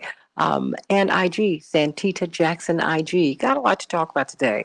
We've been listening to Matthew Ho. What can you say about Matthew Ho? Brilliant Marine captain, one of our veterans who resigned his position at the State Department over Afghanistan policies that he felt were wrong. And of course, Richard Prince, who's going to be continuing on with us, going to give us some more of his thoughts about how this story is being reported and what we've been missing, and the fact that, Afghanistan went off the radar. Of course, he writes, he created journalism. Indeed, he covers diversity in media. Dwight McKee, of course, noted social scientist, and Attorney Robert Patillo, Southeastern Regional Director for Rainbow Push, and host of his own show on WAOK every Sunday from 1 to 4 Eastern Standard Time. Richard Prince, on the other side of the break, you were talking about, my goodness, out of 14,000, minutes? We've gotten 5 minutes of it. Right. Well, Afghanistan has fallen off the radar, basically. The American people didn't want to hear anything more about it. They were tired of the war and gone on too long. And when you only have so many minutes for your broadcast, you're not going to give people something they don't want to hear about, basically. So that's one of the reasons why we didn't get more in-depth coverage of Afghanistan as the war proceeded. People didn't want to hear about it.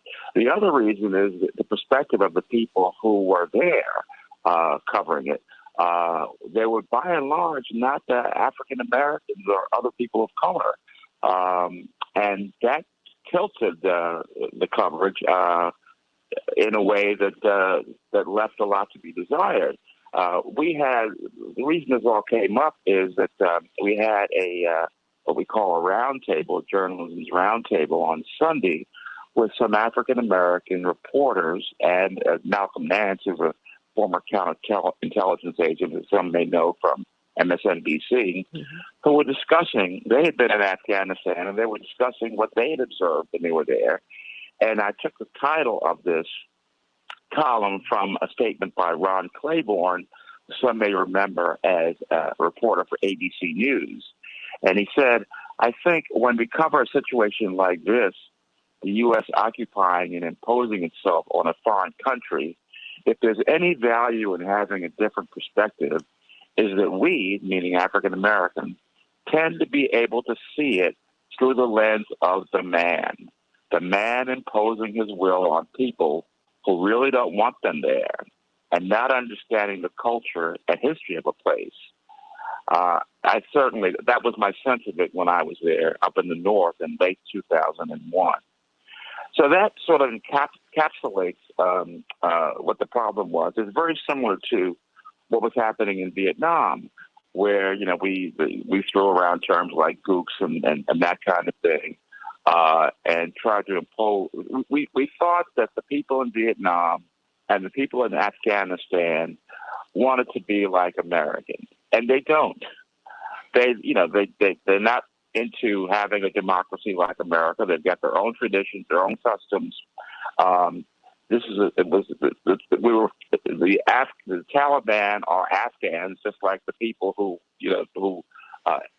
the other people in the country. Just like in Vietnam, we had the North Vietnamese and South Vietnamese, but they're all Vietnamese, and we just didn't understand that. And the other thing that became clear is that when people talk about, why did this take so long while we were there, is we sort of lost. We didn't have a clear. The media didn't give the public, and maybe it was because the government didn't give the public, a clear understanding as to why we were there. Originally, it was supposed to be to get Osama bin Laden and to get rid of any terrorist cells that could attack America. But then it morphed into, nation building and some of these other things. And, we ended up staying there for 20 years.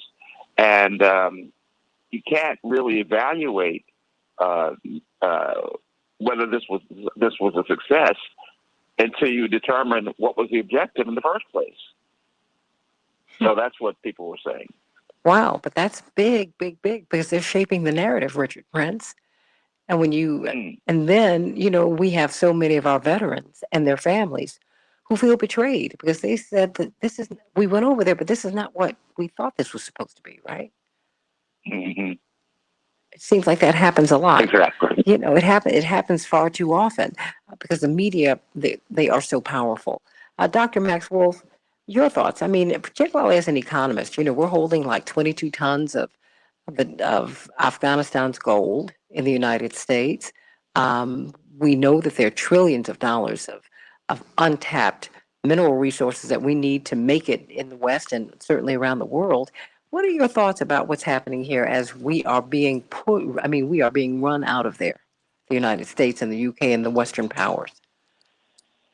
Sure. So, I think there's a couple of narratives that swirl around here, and the little bit that I would be able to contribute to this kind of subject would focus on the economic, but I certainly don't want that to seem like I'm asserting the human story and the human cost is somehow lesser, just less my area of expertise.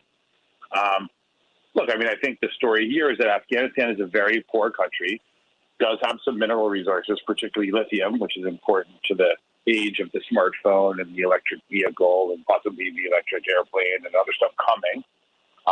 But it's fundamentally not that economically important.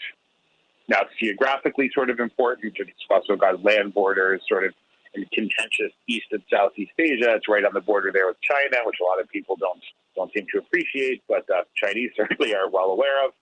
And so there are a bunch of issues that are of geostrategic importance. But the bottom line is we spent trillions and trillions of dollars unsuccessfully winning an optics and public relations war, which I think was designed to sort of assert that the United States is still a global power.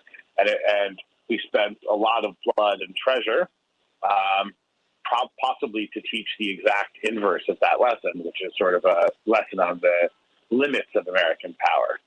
And there's one thing I would say here, which is not an insult to Afghanistan, its culture, or its people, but it doesn't get mentioned in these conversations, which is great empires come to Afghanistan, savage the scarred remains of that country, and then leave. Not so much because they're defeated, but because the price of fighting there is enormous compared to what you could stand to win, even if you do win. And I think people tend to get this lesson wrong. So they either decide it's the incredible fortitude of the locals, and there's plenty of stories there, and sure, people are good at fighting for their survival when the alternative is, of course, not to survive, right? But the bottom line is the motivation and reward is mostly imaginary in these conflicts. And I think that's a big part of why so many people who've been asked to give so much or all of themselves to these struggles and live with the lifelong scars, physical, mental, and otherwise, even to their communities, feel so bad when these things end. The only thing I sort of say that may be counterfactual to some people is it's easy to blame the administration that pulls out of a disastrous conflict, but there's plenty of blame to go around. And the most unconscionable thing you can do is to stay in a conflict just because you didn't lose until it's over. So I do think that should be part of our discussion, which is not to praise or say there's lots of room for improvement around the way things are going, and watching the sort of final hour here is pretty ugly. But I think it's also true that this evacuation and withdrawal is the first, last, and only thing the general public has seen in a real-time, unspun, honest basis about Afghanistan. And wars are pretty ugly too. We didn't see this one. So seeing the end of the war, yes, it's ugly, and people talk about how it's disgraceful and dishonorable, and there's more than a little bit of truth to that. But all the stuff you didn't see about how this war was waged for 20 years, it wasn't better. We just left it to your imagination and to some pretty heavy spin, and you filled in a story that might be less upsetting than the one you're actually watching now. So I do think those are kind of important points, and I don't think they get a lot of currency in most of the discussions, at least as I hear them raging around outside of present company in your show. Well, this was left to our imagination because unlike Vietnam, which most of us on this panel did miss, this wasn't televised. I mean, Richard Prince, you said 14,000 minutes, 5 minutes have been devoted to Afghanistan. I mean, that is just stunning. Who makes that decision? Yes. Well, one of the reasons is for the difference is that we had the draft during the Vietnam era. So many, many, many more people had family members who were fighting in Vietnam. We don't have the draft now. We have the volunteer army. And very, very few people, relatively speaking, in the United States have family members who were fighting in Afghanistan. So it wasn't as personal then. We didn't have big demonstrations like they did in Vietnam, where people were just, people were involved in this whole conflict and seeing it end, or in some cases promoting it. They were just over there and, when is this going to end? Let's turn our attention to something else. Mary Rodriguez, I want you to respond to this, Matthew Ho. You are a veteran. She says, of course, our veterans feel betrayed. The Vietnam vets felt betrayed. These wars are not like World War II, where the evil was clearly exposed. A lot of secrets about recent wars were about profit and self-interest from corporations. What do you think about that? What about this mission? How are veterans and veterans' families feeling now? Well, there's a lot of anger. There's a lot of despondency. There's a lot of one, it's a shock, as was being discussed with the media coverage. You go from almost no media coverage to boom, it's all that's on the television right now. The way the media covers it, I think, I think that is upsetting to a lot of veterans because they see the media covering it in a way that is manufacturing consent in a lot of ways, or showing bias, or oversimplifying it because they've got to get it into a 2.5-minute piece. And so the fact that you have those other things, the wars were built on lies. Corporations profited massively. There's been hardly any discussion about the wars, about, et cetera, et cetera. And then boom, it's in front of you again, dominating the media coverage. And it is being presented, right, in a manner that is oversimplified, that is half true, or, more than likely it's simply being discussed through the lens of Team Red and Team Blue. It doesn't seem like much of the commentary. There has been some, but I would say that probably the majority of the commentary about Afghanistan in the major corporate American media has been focused around blaming or defending Joe Biden. Mm-hmm. I think that's what a lot of veterans and their families by extension are witnessing right now. And that certainly brings up feelings of mistrust, betrayal. As you said, Santita, many of us who were over there, won the lies of it. It's startling how profound those lies affected veterans. When I was in Iraq in 2006, 2007 with my company of Marines, a poll was done at that time of American service members in Iraq. And it found that almost 80% of American service members in Iraq in 2006 believed that they were in Iraq to protect America from another 9/11 because Saddam Hussein in Iraq had been involved in 9/11, right? So nearly 4 out of 5 young men and women over there believed erroneously that Iraq had something to do with 9/11. And so when you find these things out, of course you're going to feel betrayed, but the other part of being betrayed is that you no longer trust. And so that's something you're seeing as well is there's a despondency that comes from it, that comes with this, where veterans say, what do you expect? And they don't want to be engaged. They don't want to be involved. They have no, things go well past the wars. They extend into other areas of their lives and other parts of society and in interaction with things where that despondency, because of that distrust, because of being betrayed, has a very real effect. Dwight McKee, how does that mistrust and distrust play itself out in the United States? I mean, you witnessed what happened with Vietnam. I mean, we knew war resistors, they were like my uncles, but they were your friends. How does that play itself out? And are we seeing that play itself out in the United States today?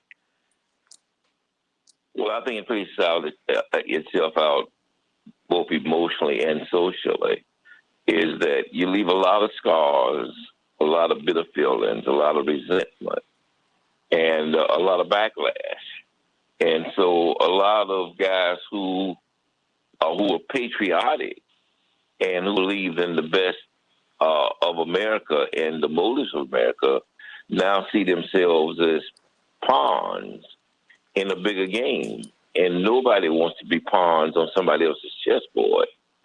So I think there's an emotional scarring, but there's also going to be a long-range social effect, because the people now that you have to call on for legitimate wars and for legitimate protection are going to be hard to gather, because now they don't trust the narrative. And so the next real war or the next real issue that comes up that needs legitimate protection, they won't be available because they won't believe the narrative, and their families will be distrustful and will be much more hesitant about sending them into a war that they have no faith in. Robert Patillo, we're in such a volatile time. I wonder how this can play out in real time, right? Because we just had January 6th, and there were a lot of things that made people angry and made them, just really attempt a coup on the presidential election. Robert Patillo? Well, we're in a very volatile and wrought time right now because we're at a place where trust in institutions is at an all-time low. Trust in the fourth estate, the media, is at an all-time low. Trust in the electoral system is at an all-time low. And to have this reminder in the form of Afghanistan that the United States government has lied to the American people and the people of the world for the past 2 decades, at the same time that they're trying to convince people, for example, to take the vaccine. Trust the government on the vaccine. Ignore the fact that we lied to you on Afghanistan for 20 years. Ignore the fact that we lied to you on Iraq for 20 years. We're going to need to go into a nation-building frame of mind here at home, where we have to rebuild the trust in our institutions, rebuild the trust in the levers of government and what traditionally has held the country together. Because right now those strings are frayed, and as long as they remain frayed, it leaves us vulnerable both to domestic terrorism, as we saw on January 6th. We saw the man who claimed that he had a truck bomb, I think it was last week in Washington D.C., but also on the international stage, where where America has a lot of enemies abroad. And right now, the American people and the world and the international community aren't in a place where they are willing to simply believe what America says any longer, based upon our previous course of conduct. So America has to do a lot of work rebuilding here at home, rebuilding our alliances abroad, and stay out of these proxy wars, these phony wars, these wars of colonialism, these wars of empire around the earth. Because we now see that model does not work. That 18th century, 19th century model of European colonialization no longer works on the international stage. Then we have to rebuild at home before we start invading other small nations again. Dr. Wolf, how do we rebuild the trust? I mean, you got a 4-year-old. How would you explain Afghanistan to her? How do we rebuild the trust? Her. I'm trying to teach her not to trust me. I mean, look, I think I'm doing a great job there. Other areas could be more challenging. No, look, I do think there is a crisis of trust, but I think the vaccine story is actually pretty important, right? Because over 1,000 Americans a day are dying from this COVID-related stuff, at least, probably quite a bit more. But let's take the sort of basement recent estimate of 1,000 a day, right? Which means a World Trade Center type event every 3 days, or 2 World Trade Center type 9/11 events a week, right? But it gets very little attention. And yes, people don't trust the government that much, but then, I don't think the people who got the vaccine trust the government that much more than the people who don't get the vaccine. I think there's probably a lot of other axes there, right? But I think we've probably reached a point where we're beginning to have a social collapse, or partial social collapses, not complete, of course, but partial social collapses because people believe they're entitled to be told what they expect, right? And so people believe that about wars, they believe that about disease, they believe that about elections, they believe that about the news cycle, right? That the sort of universe should conform to your assumptions and promises that have been made to you about the universe. And that is an educational sort of issue of the first order. And the idea is that, the myth of the all-potent U.S. is also flailing, and it was always a myth.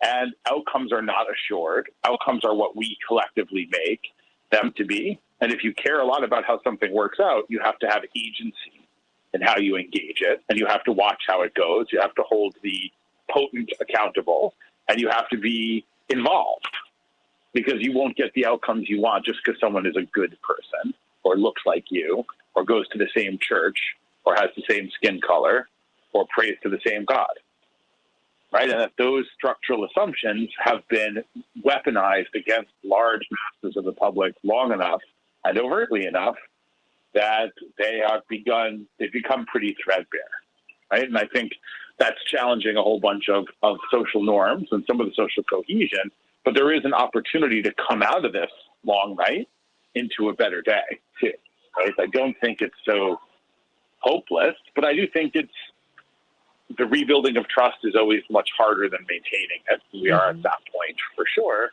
But I think the virus is a real stress test of all this, right? And I think that, for instance, the veteran conversation, veterans of trauma should probably include our frontline medical workers, right, in COVID, because they're sort of knee deep in the muck, watching and being a part of a lot of death, including of their colleagues. Right? And I think those conversations need to be had too, and I'm not trying to accuse anyone of anything or cause any kind of trouble, but decisions by the governors of Florida and Texas have probably directly ended the lives of hundreds, if not thousands of residents of those states. And when we talk about keeping people safe, it's beyond just men and women in uniform putting it all on the line. It's emergency frontline workers. It's essential personnel. It's a bigger issue about fighting for the health welfare of America. And maybe if we have a more inclusive debate, we can find a role for more people and lift them out of that despondency, while also being a little bit better at taking care of veterans, not just loving the parade when we send them off to fight, but continuing to be loving and supporting when they come back, scarred and sometimes meaningfully damaged by the effort. Richard Prince, before you go, I encourage everyone to subscribe to Journal-Isms. Journal-Isms. In a couple of minutes, give us media education. What power do we as consumers of media, as people who view media, hear media, read media, is there anything we can do to get more balanced reportage so that we can get really stronger, more truthful narratives? Well, I think one of the keys to that is diversity in the media. Having in the mainstream media people of color for one thing, but also just different kinds of diversity, so that we get a spectrum of opinions. But that's just part of it. The other part of it is the ability to go to see through disinformation and misinformation. We have so many sources of information now, and so many people trying to manipulate people, viewers and readers, and so many people who would rather believe something that fits their preconceived notions or something they heard on social media, that it's very difficult it's more difficult for people to get what most of us believe is the truth. So we need smart consumers who go to trusted sources of information, and we need the media purveyors to provide a wider perspective on what things like Afghanistan really mean and give context and depth to the coverage. Richard Prince of I have Journalism. one final question, and that is, Okay. when we say that the American people were lied to about Afghanistan, I wonder if you can clarify that so that we can know not to do that again. When we get on the other side of the break, I've got about 10 minutes that I can devote on Facebook Live to speak to that. In the meantime, I want to thank you, Richard. Oh, no, Richard Prince, because we're going to speak to that. Richard Prince of Journal-Isms. Please subscribe. Dr. Max Wolf, Matt Ho, thank you for all of your service. Dwight McKee, Robert Patillo, WAOK every Sunday, and of course, Dr. Shanina Knighton. And thank you, Darius Brooks, and thank you, Paul Chavari, for a wonderful show. Stay right here on the Santita Jackson and Friends page. We're going to talk about how we can make things right. Make things right. I'm Santita Jackson. Stay right here. Okay, why don't you ask that question again, and I'm going to give it to the panel. Richard Prince. Okay. You can go on. We're here. I'm here. Oh, yeah, no, I wanted you to ask the question again. Oh, okay. Okay, Richard?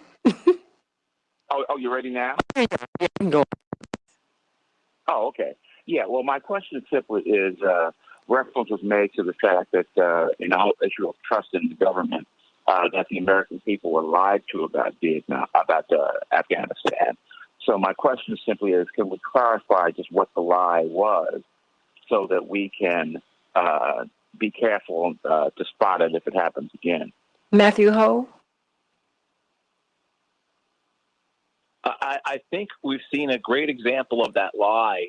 There's so many aspects to the lies, right? About progress was being made, that somehow we were building a democracy there, that the Afghan government was protecting women's rights.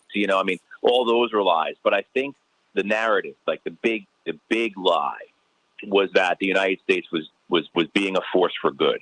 And I think we've seen that again this past week or two. I mean, tens of millions of Americans have seen on the network news and the cable news videos of American Marines and soldiers giving water bottles to Afghan toddlers, lifting Afghan babies over blast walls into the airport. Very touching, tender videos like that do not. But meanwhile, those same networks have probably never shown the consequences of 20 years of direct American warfare in Afghanistan for the Afghans. So what you get is this past week, as we were talking about, now all of a sudden the media is paying attention to Afghanistan. I mean, the point that Andrew Tyndall makes, right, about only 5 minutes out of 14,000 minutes of network nightly news coverage in 2020. And the network nightly news, as I understand, by far has millions and millions and more, is by far the biggest source of news for national and international news for Americans. But that showing the goodness of America with these videos of young Marines and soldiers giving water bottles to Afghan children, but not showing at all the mass violence that the United States brought to Afghanistan, as well as to Iraq and literally about 15 countries between West Africa and all the way to Pakistan. I think that is a really great representation of the lie that we're talking about, that somehow the United States is in these countries, that we're benevolent, that we are just trying to help out, that we are being a good policeman, et cetera, et cetera. And then, too, I think the way this is framed, that we for me, talking about Afghanistan without talking about the rest of the war on terror is seemingly meaningless. And so that as well, not talking about the reasons leading up to this, why the United States is in the Muslim world this way, why the United States is conducting its military operations, its invasions, its occupations, its support for despotic regimes, et cetera, but focusing, with this simple Manichaean narrative of good versus evil, and best emphasized by showing videos of Marines giving water to Afghan children. And giving them cover under That's there. right. Have you written that out so we can all read it? No, I have not written that. That would be a great idea. But, that would be a great idea. Thank you. I appreciate it. I mean, I certainly have spoken about this quite a bit, and I have written about other aspects of it. And I do have, I shouldn't say I haven't written it out. I do have an op-ed that is waiting to be published. That this op-ed, well, here's the thing. I wrote an op-ed last week along these lines. This gets the whole media piece. Mm-hmm. And part of that op-ed talks about the hidden costs of the wars, right? How the way that these wars are hidden from the American public. Another part of the op-ed talks about how the United States has learned its lesson from these wars. A lot of people are saying, look, is the United States going to learn a lesson from Afghanistan? Is the United States going to learn a lesson from Iraq? And yes, the United States has learned a lesson from these wars. It's to keep these wars hidden. And what we've seen over the last decade since Barack Obama's administration is that the United States military fights these wars now through CIA special operations and drones, all secret activities. They use contractors because contractors it's much easier to hide that activity than it is to use the U.S. military. And you use proxy forces, right? Because as long as they're the ones dying and bleeding, that's not gonna, the American media, American politicians are not going to pay attention and care. Which gets back to something that we has brought up a little bit earlier in this conversation about the racism involved in a lot of this. Because as long as it's black people killing black people, brown people killing brown people, the U.S. media doesn't seem to care. And that falls into the narrative, right, of those people have always been killing each other, right? I mean, so there's a lot to this. But one of the things I do also bring up in the piece is the fact that, look, this doesn't begin 2 weeks ago. This doesn't begin on May 1st when Joe Biden says he's bringing the rest of the troops out. This certainly doesn't begin on 9/11. That there are all types of events that lead to this. A lot of it, the fact that the United States has been causing violence in these countries for decades. That op-ed is sitting, waiting, it being reviewed by a newspaper right now. And whether or not it gets published, We will see. But as you all know, it's not often, though, to have these things be published, in the corporate American media. It's very difficult to have that type of take. Yeah. Let me also point out that Craig Whitlock of the Washington Post got a hold of memos over successive administrations about Afghanistan, and they're called the Afghanistan Papers, and they've now been collected into a book published by Simon & Schuster. It's called the Afghanistan Papers, the groundbreaking investigative story of how 3 successive presidents and their military commanders deceived the public year after year about the longest war in American history. So that may be more evidence for you. Well, there it is. I'm going to get closing thoughts. Yes. And the Afghan papers were absolutely fantastic, as well as the work of the Special Inspector General for Afghan Reconstruction, a guy by the name of John Sopko, him and his people. I hardly ever use the word patriot. I mean, I've used it probably 0 times in the last 15 years. But John Sopko and his people at the Special Inspector General for Afghan Reconstruction's office are patriots. They have been some of the few people in the U.S. government who have devoted themselves to holding the U.S. government accountable in Afghanistan, exposing the lies. So their work is really important.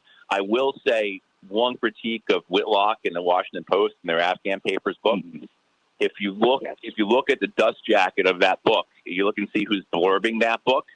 It's all the corporate media, Pentagon reporters who parroted these lies for the last 2 decades. So if you look at the dust jacket, the people who are saying this book is terrific, this is a really important book, it's exposing the lies of the war, are the same people who very dutifully worked as stenographers, basically, for the Pentagon for most of the last 2 decades. People like Barbara Starr at CNN, Tom Bowman at NPR, the people who just passed along these lies, and so by doing so, were complicit.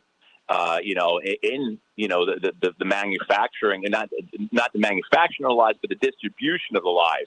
So even when you see something that and I agree, I mean, it's so important, the Afghan Papers, but you still see that, you still see that mendacity attached to it, right? Where, now the people who are going to have comment on the Afghan Papers are the same people that didn't comment on the lies when it actually circulated the lies. So we have a very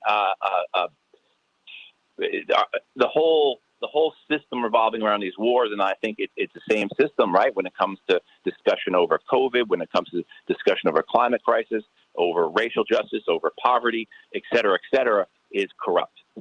I'm going to get closing thoughts from everyone here. Dwight McKee, your closing thoughts. Well, as long as the rabbit count on the fox to tell the story, the fox is going to be the hero. So I think that what you have to do, we have to look beyond American media to tell a story. We have to listen to the BBC and African news, and we have to get international news because they tend to be more objective than American news, particularly because a lot of Americans news stations are owned by these corporations. I mean, MSNBC is owned partly by Microsoft. And so that's the story they're going to tell. So I think it's a matter of us being, as real good citizens and real good patriots, bold enough to look beyond American media so we can get the whole story. And to look at guys like patriots like Brother Ho, who in good conscience sees a wrong and call it a wrong. Now, the problem with that right now is they're making telling the truth for a patriot illegal. And so there's a price to be paid for a guy like Ho who sees something and tells the truth and not deemed as a enemy of state, demagogue or non-patriot or spy or tyrant or whatever they call you when they lock you up. And so we have to be prudent on the political side to make sure that we can pass the laws to protect them. Mm-hmm. But it's all about responsibility to be vigilant in this. I have a tight couple of minutes before, well, actually about 3 or 4 minutes before I have to get out of here. Robert Patillo, about a minute or so for you. Is Robert still there? He might be on mute, or he might have had to go on. Let me go to you, Dr. Max Wolf. Yeah. So one thing that occurred to me is, despite there very interesting things being said, I think there are as many different and mutually exclusive reasons to be lamenting Afghanistan as there were motivations to be there and assessments of it. So I think the dominant narrative about the sort of waste or the sadness is that we in the United States engage in wars to show the world that we are its most mighty and potent nation. And the way this is unraveling does not do a great job of showing the omnipotence of the U.S. So I have a feeling that the post-mortem and the laments, reasonable though they are, being shared across your panel might not closely hew to the public narrative. We're not worried about the same things at this point, right? So I think that's part of the story. And if the lament of Afghanistan can be the politicians messed it up and the military did a good job, and we need, for our own national internal unity and for our position in the world, to be omnipotent and capable, then the reason I think that narrative is something we want to pay attention to is because that narrative sets up the next war that corrects that record very neatly, right? And so obviously the losses, tremendous though they are, of this war are kind of sunk costs. We can prepare ourselves to better understand the next war, right? And I think just because I was a part of some of that, there were massive protests and there was opposition, although at the margins, but very large, to the war, both in Afghanistan and Iraq. I think the largest march held in American history against the war was held against Iraq, the Iraq War, very, very early on. And I think there is the basis for that questioning of some of the official line on a lot of things. But I think you need to start with questioning the official line on the lament. The lament, the sadness is that it wasn't successful, that we spent too much money, which is certainly true. $2 trillion buys you a lot at home in the U.S. with a lot of things that are important and even around the world.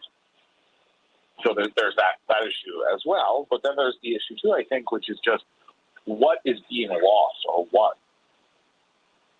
Because if you don't want to be a spectator to history, then you don't just want to be kind of happy when the team wins and sad when the team loses. You want to know what they're fighting for, why you're on the team you're on, and if the team you're on represents you, right? Maybe those are the more profound questions, but those are a bit timeless, and how we answer those questions shapes the next war. I do hope to follow the suggestion of our ancestors and study war no more. We should have peace. We should have peace. That's what we were built for.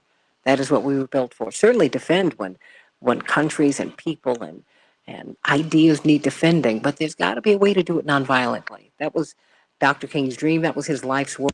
I think we do that. We're going to have to come together as brothers and sisters or die apart as fools.